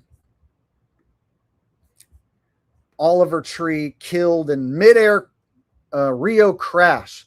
So this guy, Oliver Tree, supposedly dies in a helicopter crash. And I see these titles in my feed, but I've never heard of this guy, Oliver Tree, and I didn't recognize him. So I just wrote it off, and I didn't check into his background or anything. And so this goes on for like a couple days where the titles come across my feed, but I'd never heard of the guy. And so I just didn't give a shit. And then this one right here, this video right here came across my feed. Oliver Tree growing up in Santa Cruz. And so Santa Cruz is a beach town that I like to go to. In fact, it's one of my favorite towns to go to in the whole country. And so I drive over to Santa Cruz every year, multiple times a year, and I'll load up my van and stay the night over there, 2-3 nights. And Santa Cruz is one of my favorite spots to trip out on some mushrooms. In fact, it's unlike any other town that I've ever been to. It's got its own hippie vibe and thing going on there. And so, yeah, my favorite town to party and trip out on mushrooms, Santa Cruz. So I see this video come across my feed, Oliver Tree on growing up in Santa Cruz. And I'm like, okay, I'll click. So they get me to click. You're from Santa Cruz, right? Simply because of Santa Cruz being in the title. And the video was only 5 minutes long. So I thought, all right, I'll check this guy out. I'll see who he is, what he has to say, and I'll see what he says about Santa Cruz. And then I'll know who he is. So this is my introduction, or was my introduction to Oliver Tree. So all of you guys tonight who told me you never heard of Oliver Tree, awesome. So you're going to start exactly where I started. You're going to start by watching him here in this video, and you're going to see exactly what I saw. And this is going to be your first reaction to Oliver Tree. And this was my first video, my first reaction to this character. And I was not expecting to find what I found. Yeah. That's so cool. You're a Santa Cruz native. SC local. So what was your guys' whole thing about Santa Cruz? You went to UCSC? I went to UCSC. I flunked out. I went to Cabrillo, or what was the community college? Cabrillo, yeah, I went there too. Maybe we went at the same time. You know, I had a better education there. I'm not even going to lie. Straight up, dude. That's the best. I did, because UCSC, all the classes had like 500 people in it. Clowns. Oh, your noses. So right away, I take a look at this guy and I'm like, okay, this has to be some sort of fake character. Like nobody willingly dresses like that unless they're trying to get attention and trying to look goofy. So I was looking at this dude and I was like, okay, it looks like he's wearing some sort of a wig. And so I was like, okay, so this must be like some character, and he's like some sort of made up character or something. So right away, just his look alone, I was like, okay, I get it. He's putting on a front and playing some sort of character. You know, I had a better education there. I'm not even going to lie. Straight up, dude. That's the best. I did, because UCSC, all the classes had like 500 people in it. Clowns. Oh, your nose is... Oh, shit. There's tissue right there, right across from you. Bro, how did Snock start? And then I got to this part, and I was like, what in the fuck is this? What is this? They're coming out of your nose. 33 seconds into the video, and I spot this right here. And I'm like, what in the hell did I just click on here? What's going on with this fella? Bro, I have no idea. Bro, that was bad. There's a huge lug popping out of my boy's nose. Bro, I've been sick for a while, bro. Damn. Just don't hit that faith. Went to Santa Cruz. I lived there for like 7 or 8 years, man. So I was there for a while. Hila lived there with me for a year. Yeah.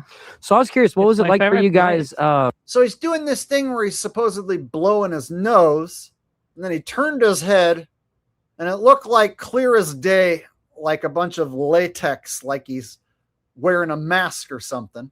So I was waiting for him to turn his head and see if he would do it again. And then he does it again. As non-locals in Santa Cruz, were there any animosity towards you? Was there any kind of vicious locals coming after you? What was that like? Well, I wanted to ask you something similar, because I noticed that the locals there is some hostility. Straight up. They go, salt the slugs. Right. I was like, that's what we always say. Right here. Say, look at this. Clear as day. Right? And then she has this smile, right? So I'm like, what in the fuck is the deal with this guy? So I had never heard of this dude, just like you guys said you had never heard of him. This title comes across my feed about Oliver Tree and Santa Cruz. And I clicked the one video because I like to go to Santa Cruz.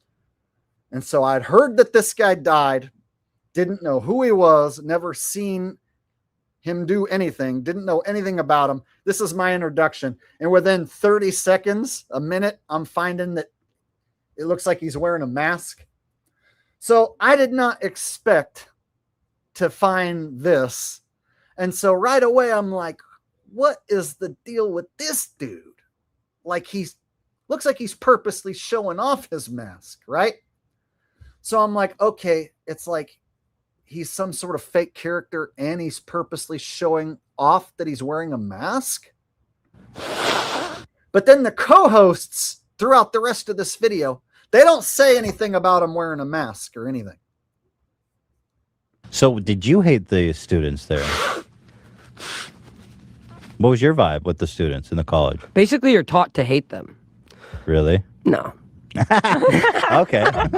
No, it's not like that. But there is a hostility over ownership of the beach, because they're the ones who spend the most time there, and then they help clean it, and certain things they treat it as if it's their own beach. The surfers? Yeah, the surfers and anyone who just uses the beach. Yeah, and so that kind of checks out what he's saying here about Santa Cruz. Like the locals who live there, they act kind of smug, some of them, to the tourists. They act like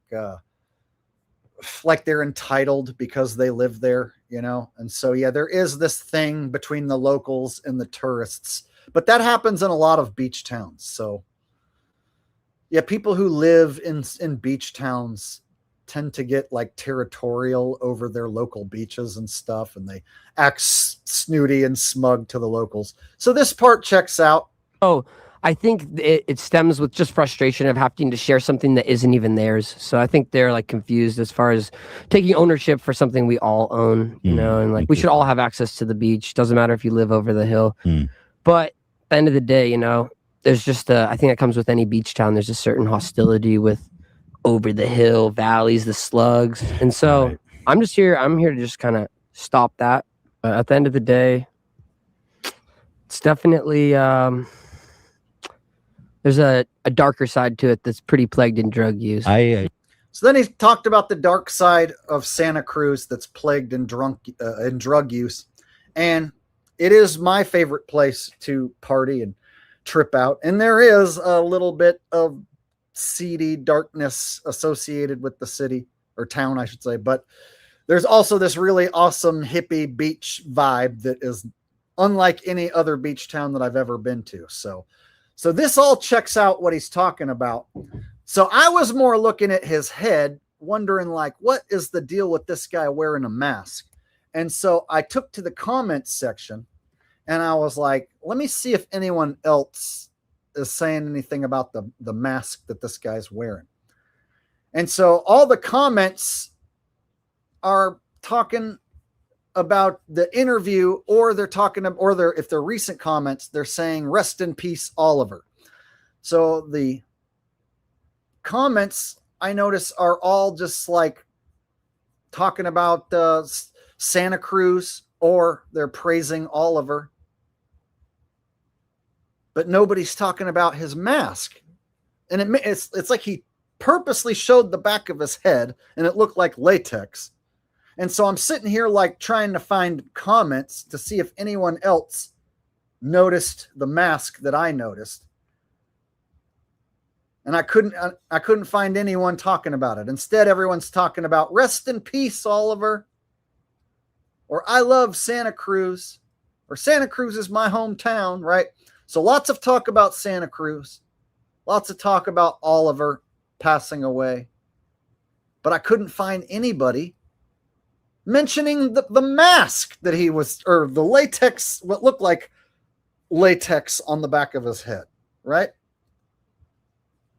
So I went through almost this whole entire comment section trying to find anybody mentioning what I saw on the back of his head, and I couldn't find anyone talking about it. So either all the mentions of the back of his head have been removed.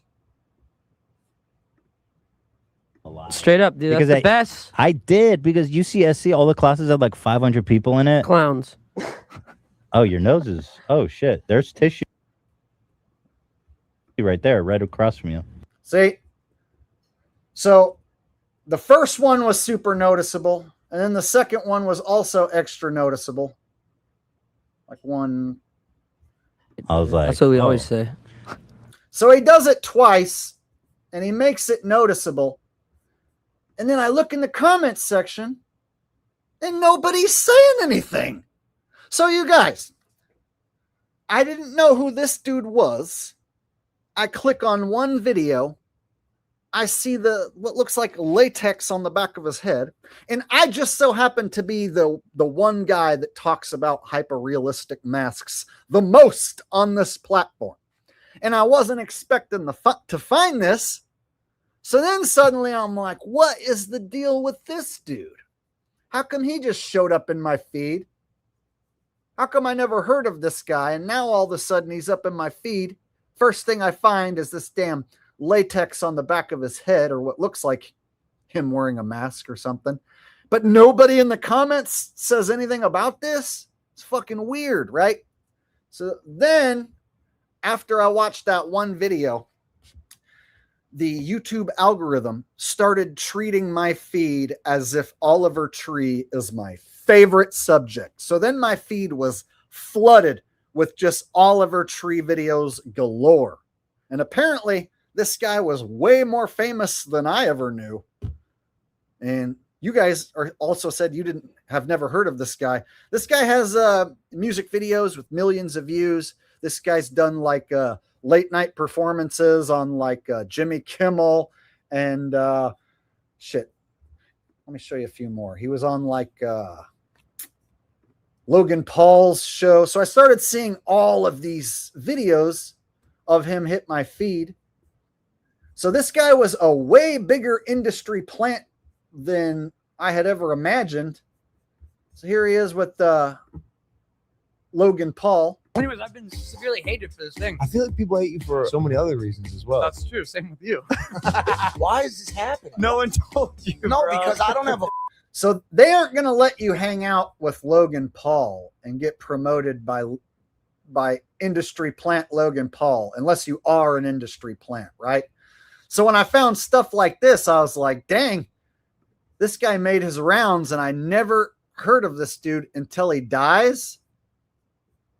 So then after I took a peek at that, then the next thing pops up. I see him hanging out with Steve-O from Jackass, MTV, of course. Let me pull that one up real quick.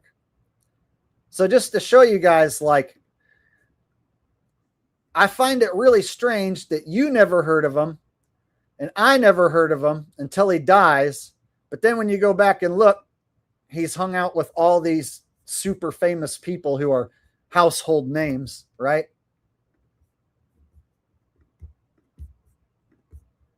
So for instance, here he is with Steve-O on Steve-O's Wild Ride podcast. This was 2 years ago. This got almost 1 million views.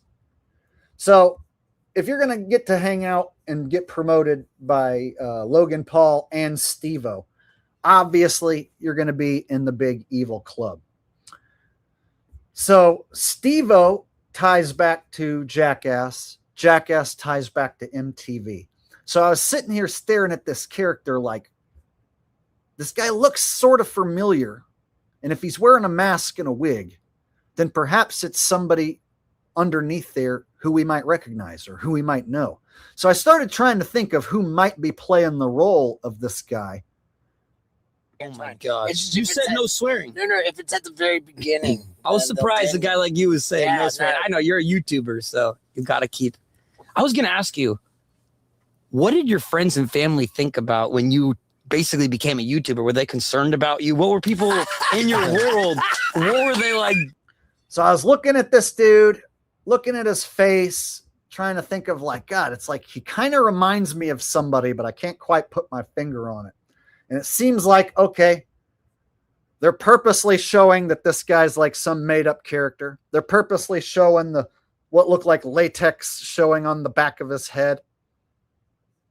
He's hung out with these other well-known industry plants, but somehow, some way, he flew under my radar for his whole career and under your guys' radar as well. So when I asked you guys, have you ever heard of this guy at the beginning of the stream? It looked like 90% or more of you guys said no. And again, that was exactly the same as me. I'd never heard of the dude until I clicked on one video. So when I looked into the circumstances of how he died, then the next thing shows up in my feed is a pilot explaining his helicopter crash. So he dies in a helicopter crash. And he has a pilot here on YouTube explaining his helicopter crash death. I'm like, dude, can you be any more of an industry plant? Can you be any more of a made-up character? Can this guy be any more of a scripted death faker? And somehow, some way, this guy never made his way into my feed until after he supposedly dies. This is like the strangest. And then the minute I look at the first video, I spot what looks like him wearing a mask. This started to really like blow my mind that it was this easy to figure out that he's a scripted death faker, fake person. So check it out. Music star Oliver Tree's deadly helicopter crash explained. Helicopter crash? Who the fuck dies in a helicopter crash? Oh yeah, Kobe Bryant. Yeah, nothing fishy about that helicopter crash, right? That was totally organic, right? Didn't like Stevie Ray Vaughan also die in a helicopter crash? So the whole dying in a helicopter crash, and you happen to have this weird look and latex showing, and you hanging out with all these industry plants. Yeah, how have I never heard of this before? 2 helicopters collided in midair, killing the music star known as Oliver Tree and 5 others in Brazil. And many of you saw this image, which claimed to be from the footage of the crash, after a few news outlets and several other YouTubers shared it online. However, the truth is that this wasn't from Oliver Tree's helicopter crash. And even though the investigation has only just begun, I've already discovered a few shocking details that I want to break down and explain to you today. I'm Hoover, and welcome to your pilot debrief. So we're going to get right into this, and going back to this image that I'm sure some of you are familiar with. You can see 2 helicopters right after a collision happened in mid. So he's claiming that this image is being shared and being claimed to be the helicopter crash that killed Oliver Tree. And he's saying that this isn't what people are saying it is. Air, and this image actually comes from a video that shows what really happened, and this is the full video from that image. And I'm going to go ahead and hit play on this, because a lot of people thought this was part of a stunt that was, part of a music video that perhaps Oliver Tree was involved in. And you can see the helicopters here doing some sort of formation, and then right there is the moment where the 2 helicopters were about to collide. And I'm paused it right there because, I don't want to risk YouTube potentially, taking this video down or something. And more importantly, on this channel, you guys know I typically don't show the moment of impact for a collision, because I don't think there's a lot that we can learn or take away from that. And I just want to be respectful of the victims involved in these tragedies. Now, there are certain circumstances where we will show the final moments of that, because I think there's value added, but typically that's not the case. Now, in this particular tragedy, what we're looking at here was actually something that happened in Malaysia 2 years ago, and it was. So he says what we're looking at here is something that happened in Malaysia 2 years ago. So there's people online apparently sharing a 2-year-old video from Malaysia and claiming that it's Oliver Tree's helicopter crashing in Rio de Janeiro, Brazil. Now, I know how people are on the internet. People will share old footage from years ago and pretend like it's new, and then people will just share it without fact checking. So this sort of thing happens a lot. So right away, you guys, within a couple clicks, now we have this scripted death faker and a fake helicopter crash, fake character possibly wearing a latex mask or something, and people sharing an old helicopter crash footage that's not even the same helicopter crash that he supposedly died in. So without me doing very much investigating, me just scratching the surface ever so slightly, I was like, holy shit. Could this guy be any more of a scripted death faker? Any more of an industry plant? But if you look online, they're saying that this guy really died. So this guy's death is being treated as a actual real death. They're calling it a tragedy. There's people saying, rest in peace, Oliver. Meanwhile, I can't find anything about it that's even remotely real. Part of a rehearsal for a military parade that was going on. So this had nothing to do with the Oliver Tree crash. But the reason I wanted to share it with you is because when I first started researching this, I saw this going around everybody, everywhere online, and people talking about it. And I think that's why it's so important that we don't want to try to rush to be the first ones to talk about a tragic event like this, even though we feel like it's important and we're maybe doing the public a service by sharing information. When we share the wrong thing, then, even I saw news outlets sharing this, saying that this was from his crash. So even the news outlets are apparently sharing wrong footage related to his crash, according to this pilot. Which is just horrible. So we just got to be very careful with that. And that's why I took, probably the last 24 hours digging through multiple sources, trying to find as much information as I could, and then actually verifying and validating that information in order to share it with you when it comes to this particular tragedy. Now, What we do know is we do have these two still shots that I've taken from two separate videos that I have been able to verify of the crash. And what we can see here are what I believe are each individual helicopter. And I'm going to break that down further in this video and explain why. But on the right-hand side, you see one of the helicopters falling behind a church building or church facility there. And then on the left-hand side, another helicopter in almost a pure vertical fashion goes essentially rented this. So here's where what looks like fake pictures are being inserted into the story. Check it out. Space, and we're parking a lot of their electric or hybrid vehicles there. And that's where you see some of these other pictures from. Like this. Stuff like this with the cars all melted and stuff. Like this is supposed to be a helicopter crash.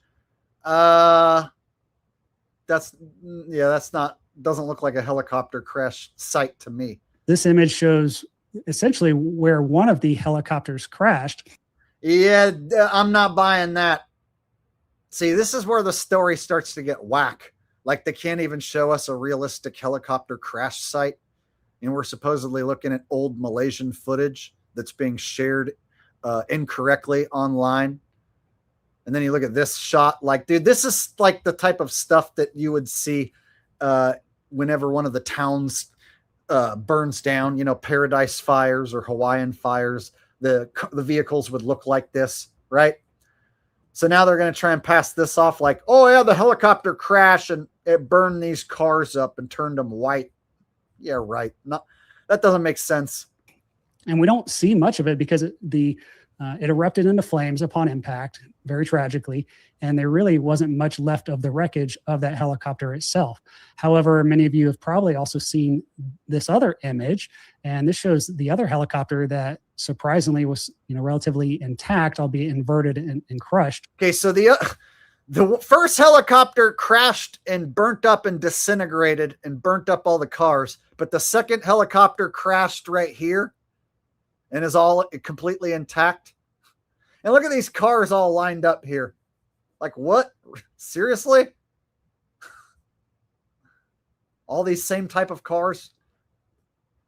And the helicopter stays intact, but then the other one, we're to believe, disintegrated and burned. None of this is making sense. What in the fuck rabbit hole did I just go down? So yeah, guys, never heard of Oliver Tree. Never in my life. Just like you guys. I see one video that catches my attention because the title says Santa Cruz. And so because I clicked the one video, then I end up going down this weird rabbit hole where I see a guy looks like he's wearing a mask. And then I click on another video. And now I got this pilot talking about his sketchy helicopter crash and the things that aren't adding up. Then suddenly I'm like, dude, this is like one of the most fakest scripted deaths I've ever seen. And I barely even had to do any research. Just click on a couple videos and they're just dumping all this fucking evidence in my lap and none of it adds up. So I'm like wondering, like, am I like the only one covering this? Is there anyone else looking into this guy's background? I really don't know because I just learned about this guy like yesterday. You guys are just learning, a lot of you guys just learning who he is now, right?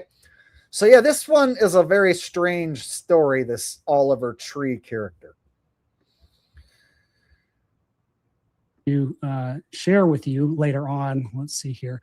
And the in this is this video here. So this video just came out just the other day that I was able to was still doing in 32 years old.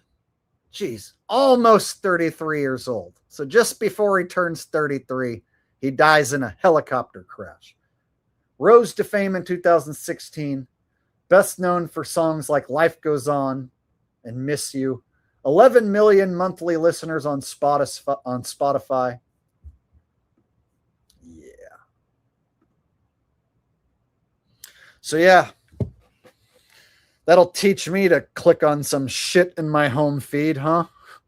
End up going down some crazy rabbit hole with latex masks and fake helicopter crashes and shit. And I'm still confused. I'm like, what in the holy hell even is Oliver Tree? Who is that guy? It seems to me somebody is playing the role of that character, and perhaps whoever's playing the role of, or whoever was playing the role of Oliver Tree, perhaps is somebody recognizable who we might know. So I have a guess who it might be. Rex James says, we need Richie from Boston's take on this shiznit. I've seen a lot of strange things in my time, but let me tell you what, this Oliver Tree character, I can't tell you exactly what's going on. It looks like he's purposely showing off that he's some sort of shapeshifter or fallen angel.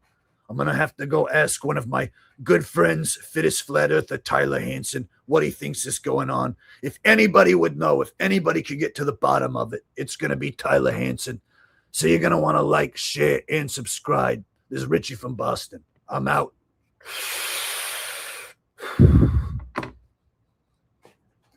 And make sure that you get some of my organic Bible vape juice. It's the only known cure for the Chinese nano AIDS. I started to get a little bit of Chinese nano AIDS myself, and so I had to reach into my bag of organic Bible vape juice cartridges and reload the cartridge. This is a fresh new cartridge. I can literally feel the Chinese nano drones being alleviated from my anus as we speak. Order now if you want my discount code from down below. All right. There you go. As always, Richie from Boston hawking his organic Bible vape juice. All right. So if I was going to take a stab at who this character is, first thing I looked up, I was like, how big is he? He kind of looks, his face kind of looks like Danny Mullen. But Danny Mullen is like 6'2". He's a tall dude. And this Oliver Tree character doesn't look that tall. So I looked up his height just to see what he was listed as.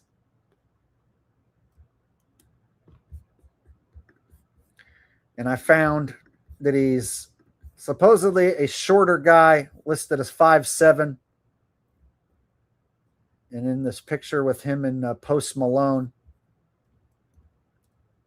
apparently he looks extra short. Right? So he's obviously not a tall fella. Here he is with another industry plant, Post Malone, right? So I was trying to think, like, okay, who might be playing the role of this Oliver Tree fella? And I was trying to think of his, like, connections back to MTV, because he connects back to Steve-O. Steve-O connects back to MTV. So I was trying to think of somebody who worked for MTV, possibly. Oops, let me get rid of that.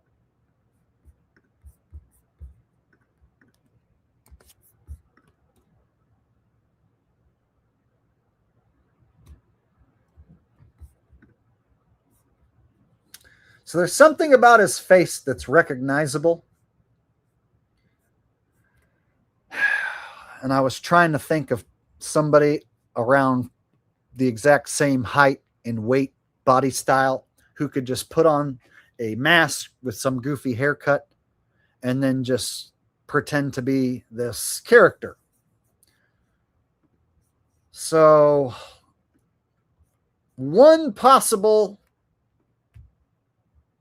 person, a possible person who might be playing the role that I came up with, who ties back to MTV, who is the type of personality who, for fortune and fame and money, would play the role of a made-up character, and who's made enough money already in his career that he would have the resources available to create this new character and start this side career playing a separate role than the character that he's been playing that made him famous.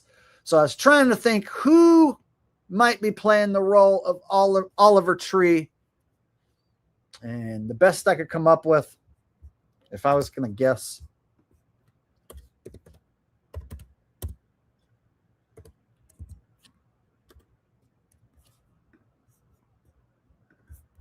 none other than, drum roll, Rob Deerdick. Rob Deerdick, exact same body size, exact same body style, close together eyes, made tens of millions of dollars on MTV.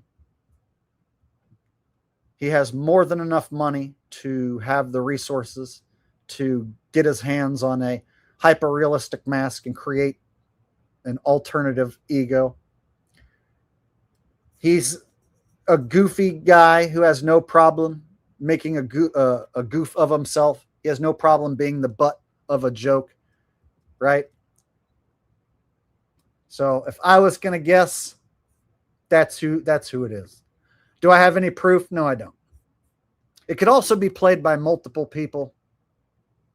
But if I'm looking for somebody with the same height, same weight, who will do goofy shit on purpose for fortune and fame, ties back to MTV, this is my guess. Oliver Tree, Rob Deerdick. What do you guys think? Now, I'm just guessing. Just a guess. Just pulling it out of my ass. Never heard of this guy either. Well, you've never heard of Rob Deerdick?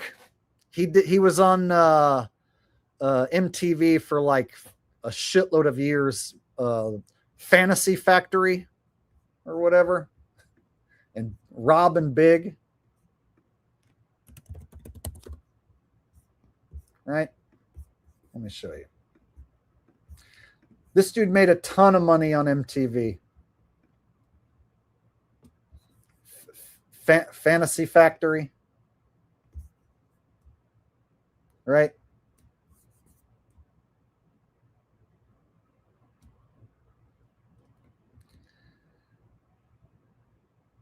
So perhaps it's this dude.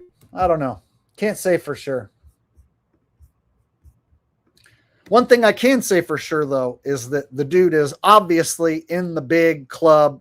If you get to hang out with Steve-O and Logan Paul, you get millions of views on your music videos. You get promoted for your scripted fake death here on YouTube and all over social media.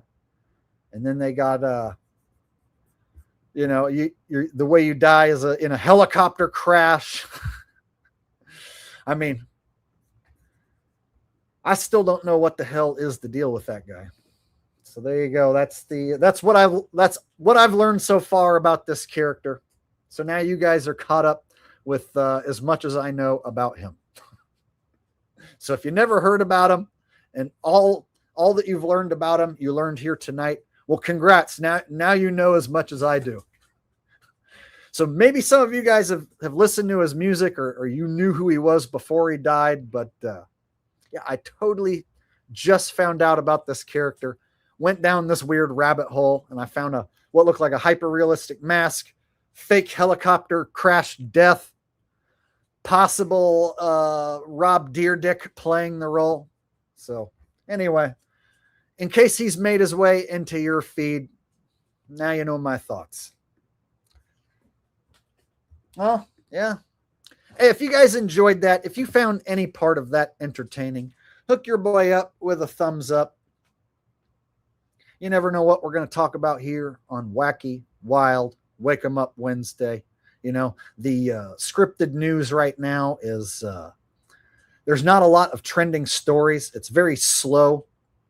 So the news cycle right now, I think that the reason why the news cycle is so slow and there's no major psyops going on, I'm almost positive it's because the World Cup is going on right now. And it seems like the script writers are on vacation. So there's purposely, it seems, a lack of trending, juicy news to break down. And so I've been looking for stuff to break down in the news, and there just really isn't any major stories. And so I thought I would talk about these industry plants and how the Metallica thing is a psyop, the Metallica versus Taylor Swift feud, and all that stuff. So thought I'd switch it up tonight and talk about something different. So I guess while the World Cup's going on, and I guess it doesn't end until like mid-July, I guess we'll find out that if the news cycle is super boring all the way through mid-July, and then when the World Cup ends, if some major psyop pops off like immediately, then we'll know that the script writers were taking a vacation during the World Cup. So I think they want everybody around the world tuning into the World Cup and paying attention to the soccer tournament. So they're purposely not running any major juicy psyops. And I've noticed other channels that talk about news, they're having the same issue trying to figure out shit to talk about right now while the news cycle's so slow and boring. And some of you guys were like, hey, Jake, can you break down the World Cup? So I've gotten several requests from you guys asking if I will break down the World Cup. I'm like, God, you know shit's boring if you got people asking me to break down soccer. Right? I've never once broken down a soccer game on this channel in my life. So right now the news cycle is so damn slow. You got people asking me to break down World Cup games. And I've told you guys multiple times, I don't watch soccer. I've never watched a World Cup match in my entire life. I don't know all the nuances of the rules between international play and the Manchester League versus or United League versus the Mexican League. I don't know the difference in any of the rules between the different leagues. I haven't played soccer since I was a child in grammar school, but I have people requesting that I break down the World Cup games. It's like, man, sometimes you guys, you come up with shitty ideas for me. That's one of them, asking me to break down the World Cup.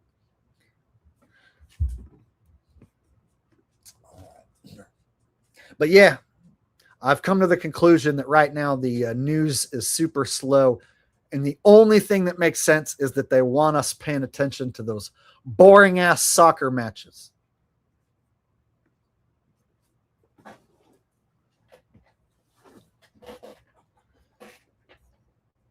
So if the news cycle is going to be boring, then I'll start talking about some other topics and shit until they decide to run some big juicy psyop. Once the soccer tournament is over, maybe they'll have some huge psyop planned for us, right? And then we can get back to breaking down the scripted news.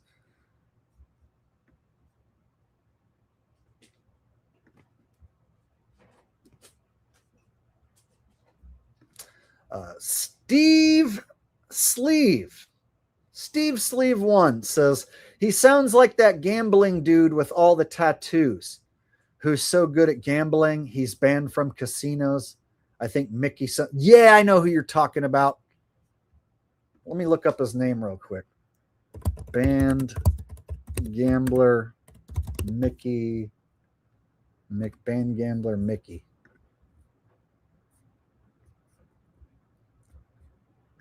I know who you're talking about. This guy right here.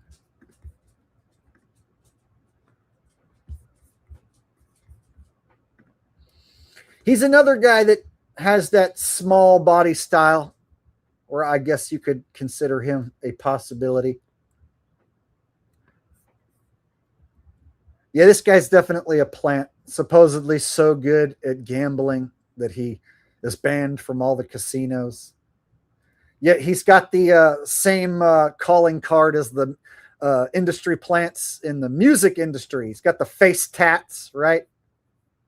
Satanic imagery, Masonic imagery, tatted all over his body. Yeah. Who knows? I don't know if that's who it is, but it wouldn't shock me if they can put a mask on that guy and wheel him out there as Oliver Tree. I feel like it's somebody who we might recognize playing the role of Oliver Tree. And he made it obvious when he turned his head and showed the back of his head. But what bothers me is even though he made it obvious, the Oliver Tree dude looked like he was wearing some, I don't know, latex mask or something, right? And he showed it twice, and it seemed like he did it on purpose. So he's showing off the fact that he's a fake character wearing a disguise. Meanwhile, in the comments, I could not find one single comment of somebody pointing it out. So then I'm like, dude, how can I be the only person that notices that?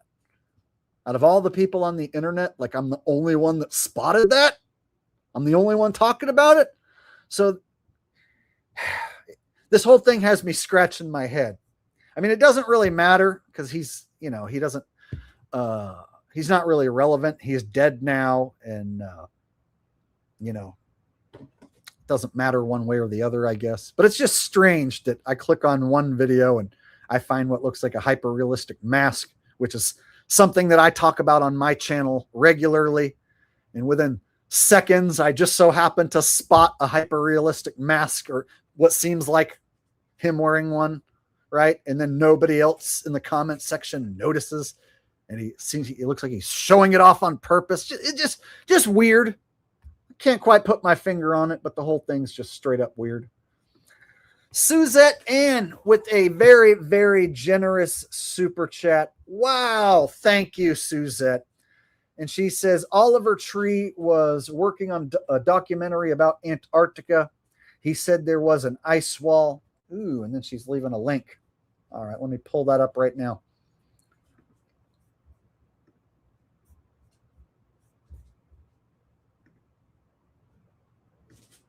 All right, I'm clicking your link right now, Suzette.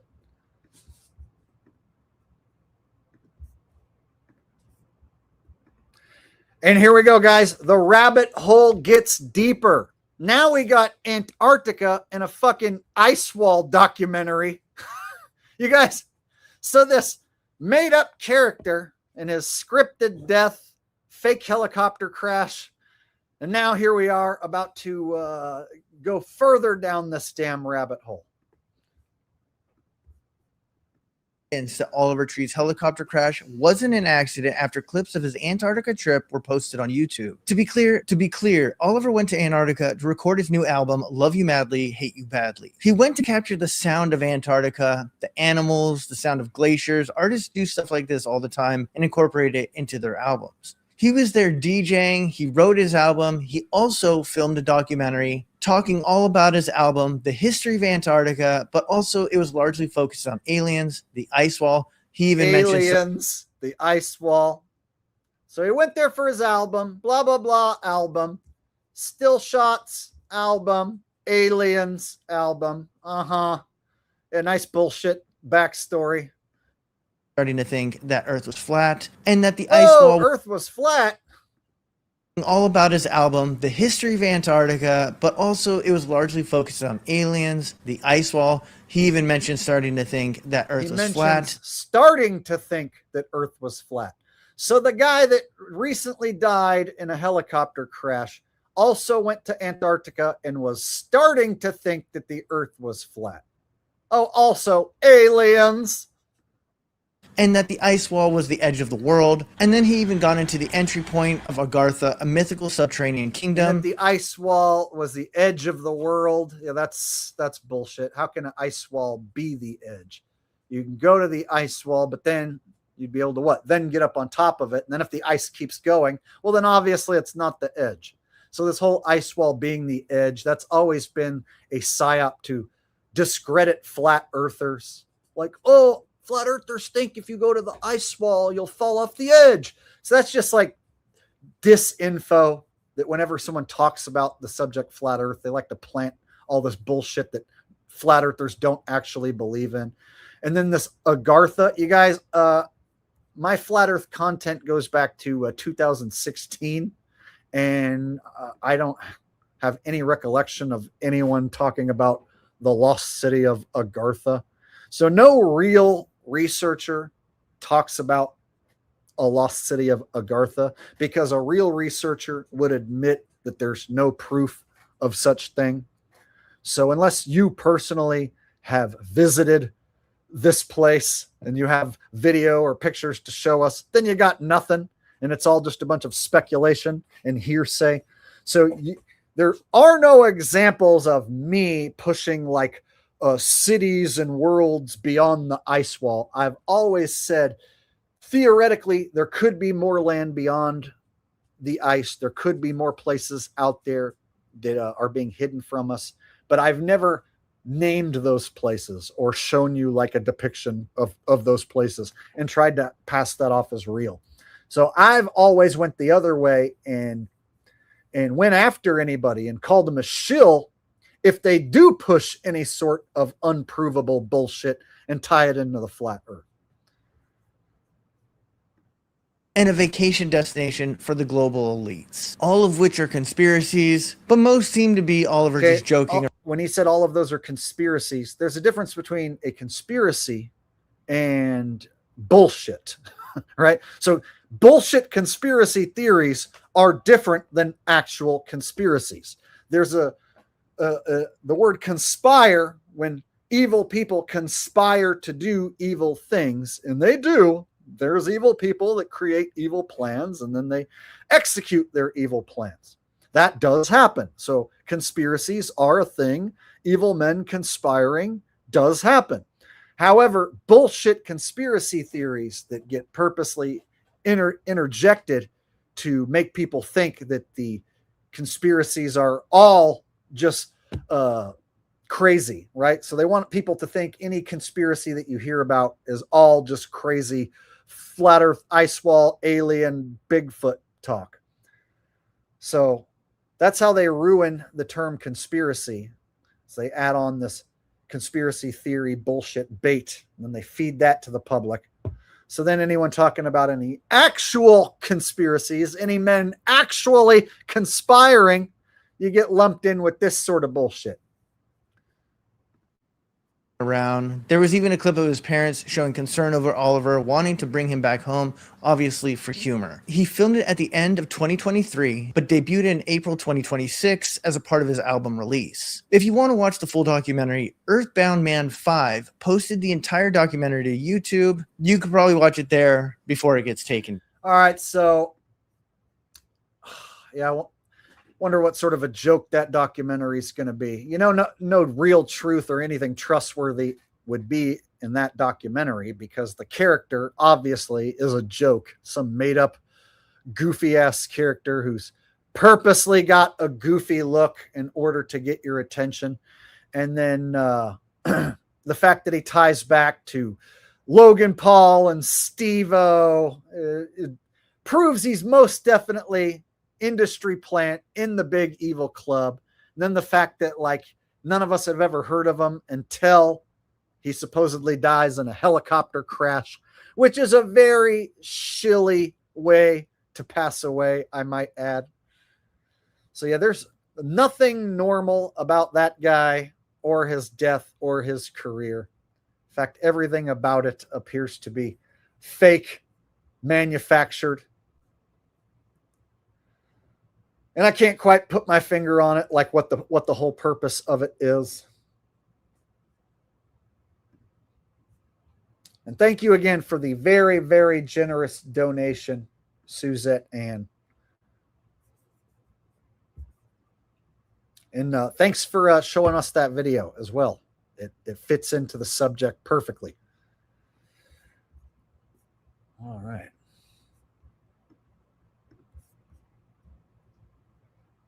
All right, so now that I've shown you guys that, what do you guys think about this Oliver Tree character? Give me your guys' thoughts now that I've shown you all that. Lemming in a shiny metal box with a donation says snacks for Ralphie. Speaking of, let's have Ralphie make his appearance for the night.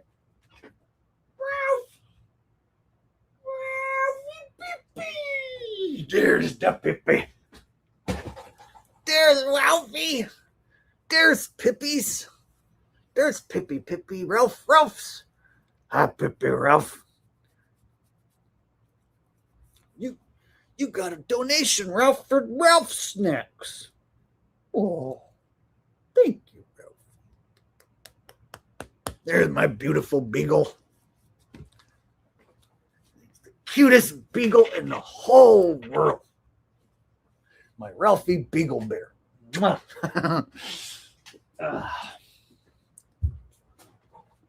Yes, we'll go out soon. We'll go out soon. Hold on. All right.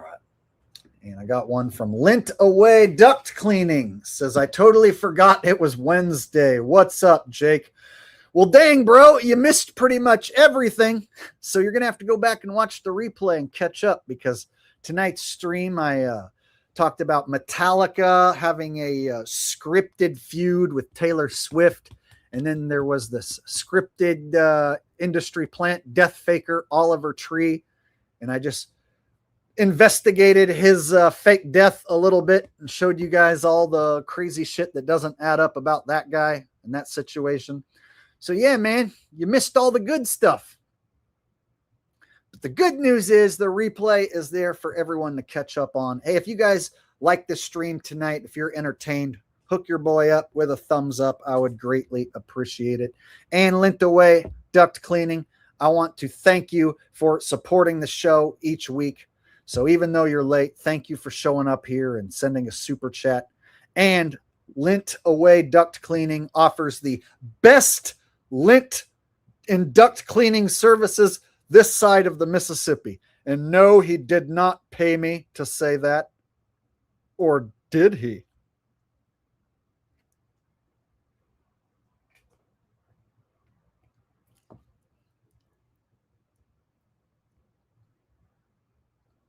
All right. There you go.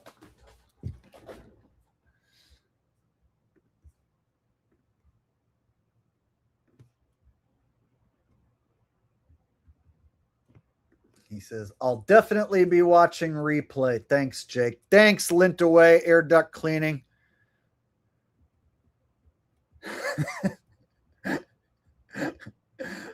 That felt weird. Thank you, Lint Away Air Duct Cleaning.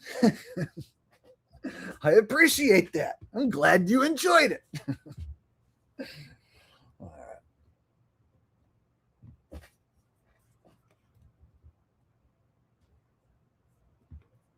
Well, according to this guy, he says he loves Oliver and followed his stuff since 2014.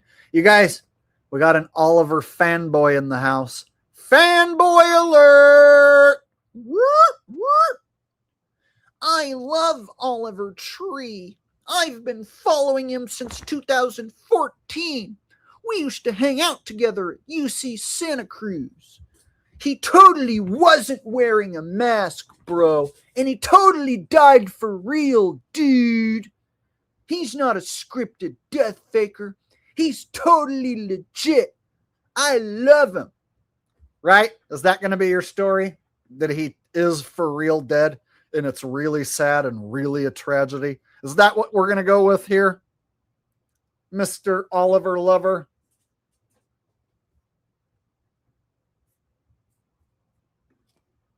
Lint Away says, I hope it's not dusty. Change the filter often.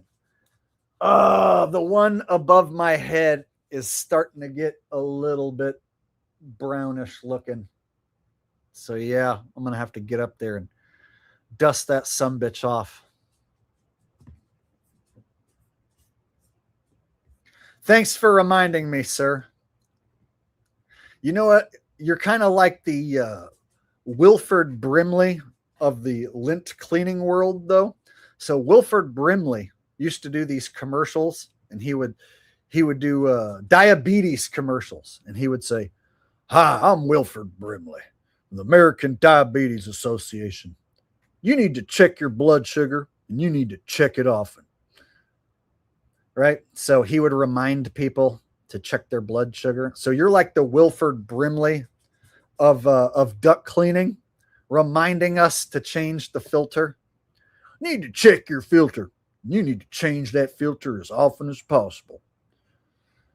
And then you need to check your blood sugar. All right. Anyone remember Wilford Brimley? Or am I the only one? You need to check your blood sugar. You need to check it often.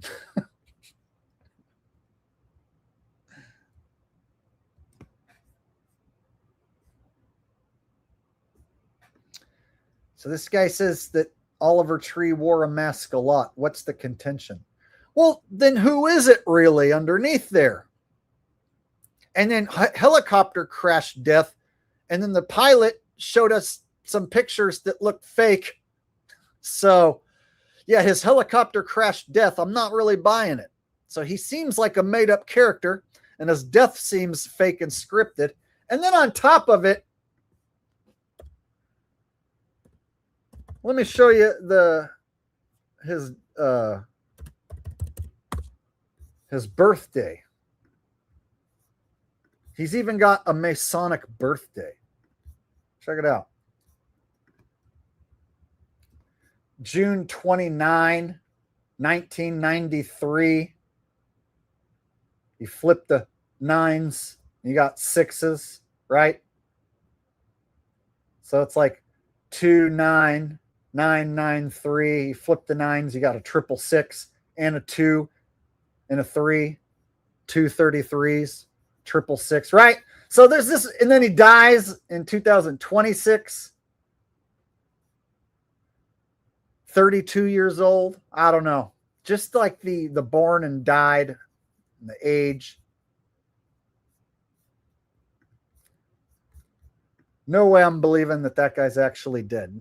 There's zero chance that he really died in a real helicopter crash.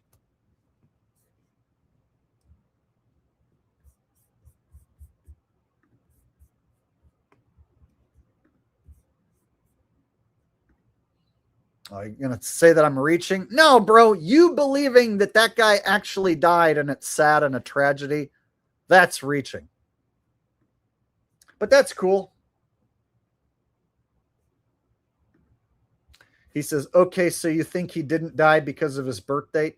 No, I guess you weren't paying attention earlier when we were shown what looked like fake photographs of the helicopter crash that the pilot was talking about. Look, bro, if you believe in industry plants and you buy their albums and listen to their songs and you enjoy listening to the music that's coming from controlled assets in the big club who hang out with guys like Logan Paul and Steve-O who die in helicopter crashes, allegedly. Hey, man, have fun with that. Have fun being sad that your boyfriend died. Meanwhile, I know for a fact that guy did not die in any helicopter crash. The story alone and everything about him, there's nothing real about him that would make me think that he legitimately died. But that's cool if you think so. There's a whole lot of sheep out there. There's people who think Metallica got to where they are by being the best heavy metal band, and Taylor Swift got to where she is by being such an awesome pop princess. And then there's guys like you who think Oliver Tree's totally legit and you want to slob on his dead knob. Have fun with that. Guys like me are too smart for that shit. I'm just too smart to be duped by pop stars, especially fake dead ones.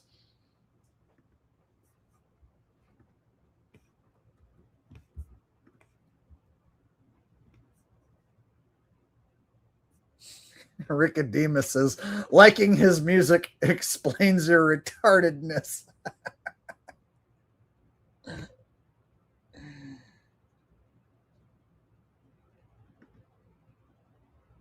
Well, here's the deal. I'm not trying to insult you. On this channel, we talk about things in reality, and I don't subscribe to mainstream fantasy where celebrities die in helicopter crashes, right?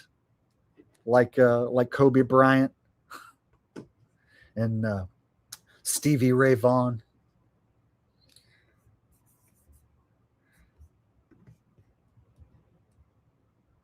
But you can, man.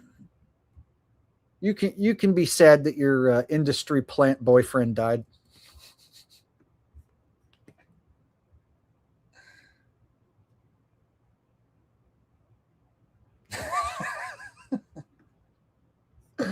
We're just having some fun here, bro. I'm just joking with you. Don't get your panties in a wad. Unless you like that sort of thing. Then by all means, get your panties in a wad.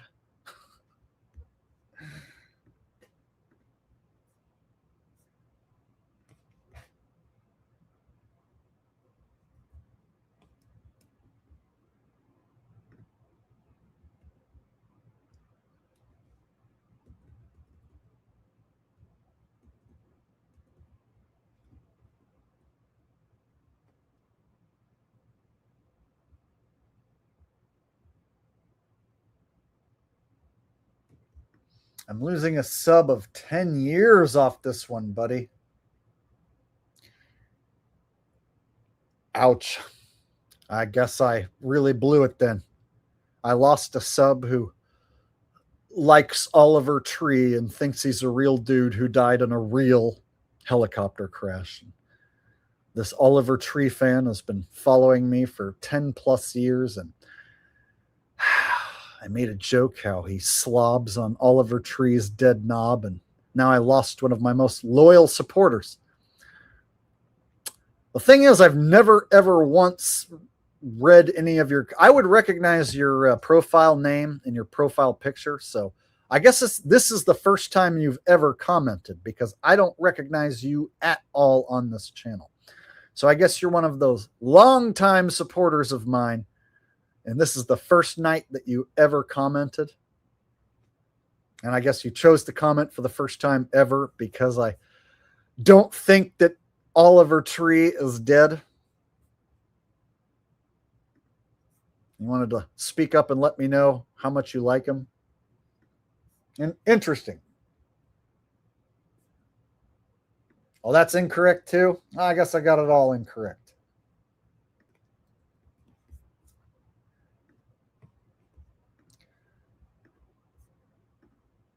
I'm so incredibly sorry. From the bottom of my heart. I'm sorry that I insinuated that you slob on the knob of a scripted death faker. Okay? Can we get past it now? Can we let it go? Can we move on?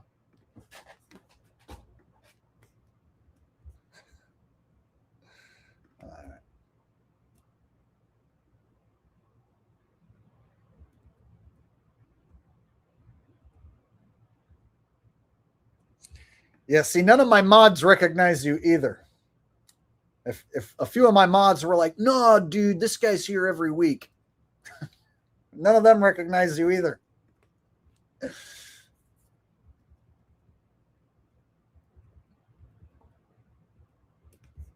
Here's the thing. Anything that I say is fake. There's always somebody in the chat, though, at least one token person, who gives me this same spiel. Jake, I usually agree with everything that you say, man, and I've been subbed to you a long time, but this time you're wrong. This event was real. People really died. You know how many times I've heard that? Anytime I say anything is fake, somebody has to go against the grain. Tell me they're a longtime fan of supporter of mine, and they agree with pretty much everything except the thing I'm talking about right now. So I'm used to it, right? Anytime I've pointed out that there was a scripted shooting, there's usually one person who will be like, no, this one was real. My friend was there, and he was ducking bullets the whole time, right? So I'm used to it. There's always the one token guy that's got to tell me I'm wrong and got to school me on what really went down.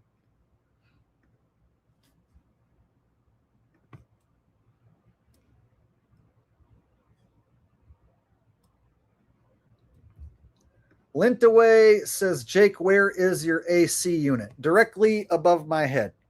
So it used to be that you would see it behind me, but then I moved my desk to the other wall. So I used to have my stuff over there pointed this way, and then you could see my AC unit right over my head. So I moved stuff around in the room and reorganized stuff in the room. And so now the AC unit is directly over my head, but you guys don't have to see it. So yeah, it's shooting cold air right at me right now. And it's one of those split units that does heat or AC. It works good too. All right, Lintaway says, I hope it's not dust. Oh yeah, I read that one. And Lintaway also says, Elon and Trump recommending duct cleaning, please. I got to tell you, out of all the duct cleaning services, Lintaway Duct Cleaning is by far the premier duct cleaning services. When I got back into the White House after 4 years of Creepy Joe and the Democrats living here in the White House, I got to say the ducts were filled with lint. It was so dirty you wouldn't believe it. So I called up Lintaway. I said, I got a job for you. You're going to have to come clean up all of Creepy Joe's old dirty lint. And he did. He showed up and he did a magnificent job. And right now the White House is just spotless. You cannot find even the smallest little bit of lint. And I owe it all to Lintaway Duct Cleaning. In fact, I'm going to call up my good friend Elon, and I'm going to recommend that he also use Lintaway Duct Cleaning service for Tesla, as well as for SpaceX, as well as his facilities for X, and as well as his personal home. And I look forward to linking up with Lintaway Air Duct Cleaning, because I want to do something important for humanity. And so I'm going to be building the first ever rocket to go to Mars. And one day I hope to not only visit Mars, but finish out my life on Mars. And what better way to finish out life than to die on Mars? So in Mars, we're going to have ducts that are going to need to be clear. All right. I was going to try and figure out a way for the ducts in Mars to be clean. And I just started to lose it. Damn it. I was going to have Elon Musk talk about going to Mars and then somehow need the Mars air ducts clean. I don't know. It was stupid. It was not making any sense. All right.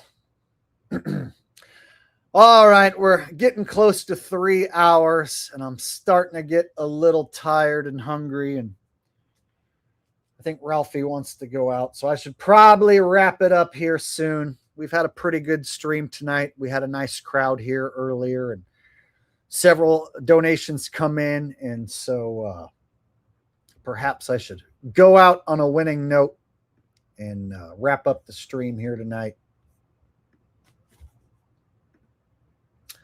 Lintaway says, Mars dust in the ducts. So there was this one time where Elon was talking about dying on Mars. So that's what I was trying to riff on. And he was talking about how, wouldn't it be cool to live most of your life here on Earth, but then finish your life by dying on Mars? So there's something that he said about wanting to die on Mars and how that would be a cool thing to do. So I was trying to riff on that, but I couldn't quite remember what he said. And then I was going to try and segue that into like the Mars lint duct needing cleaning. And I couldn't find any way to make it make sense. So I just gave up. But thank you, Lintaway Air Duct Cleaning. You really are the best Lintaway duct cleaning service ever, because you've sent me so many super chats. So therefore, even though you've never personally cleaned any of my ducts, I've never actually personally witnessed you cleaning any ducts. I have watched some of your most viewed shorts with millions of views. And so if what you showed me in your shorts is a representation of the work that you do, then I know you have to be one of the finest lint cleaning services in all of the world. And that's no joke. That's speaking from the heart. There you go. That's about as much Lintaway promoting as I want to do tonight. If I promote Lintaway anymore, it's going to look weird, right? It's going to get weird now. If I mention any more about how much I love Lintaway air duct cleaning services. Thank you, bro. All right. With that said, I think I'm going to wrap it up tonight. Looks like I've got through all the super chats. I'll make sure I didn't miss any. Looks like the last 5 or 6 were from Lintaway. All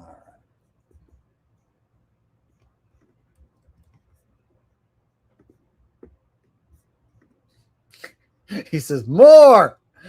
Bro, I've been on here almost 3 hours, and usually around the 3-hour mark, I start to get a little tired, start to slow down, and then I start to get hungry, which causes me to start to be less funny, less entertaining. And usually by the 3-hour mark, people are starting to get about sick of me. So I need to go out on a high note, wrap it up. It was a good stream. And so let's just go ahead and call it a night. And I will let you guys enjoy the rest of your Wednesday. And maybe Saturday, I'll find something else to stream about. So if I can find something to talk about by Saturday night, maybe I'll go live again for you guys on Saturday. All right. Thank you guys for hanging out with me tonight. I had a lot of fun talking about these industry plants. If you missed the first part of the stream, go back and watch the replay. Most importantly, if you're still here, hit the thumbs up before you go. Please, pretty please, with sugar on top. I would really, really appreciate that. The thumbs up are important. It lets the algorithm know that you like this shit and you want more of this. And it also lets me know that you enjoyed it. So yeah, thumbs up before you go. And until next time, this is your favorite host and mine saying good night. Take care. Peace out. Much love. Bye-bye.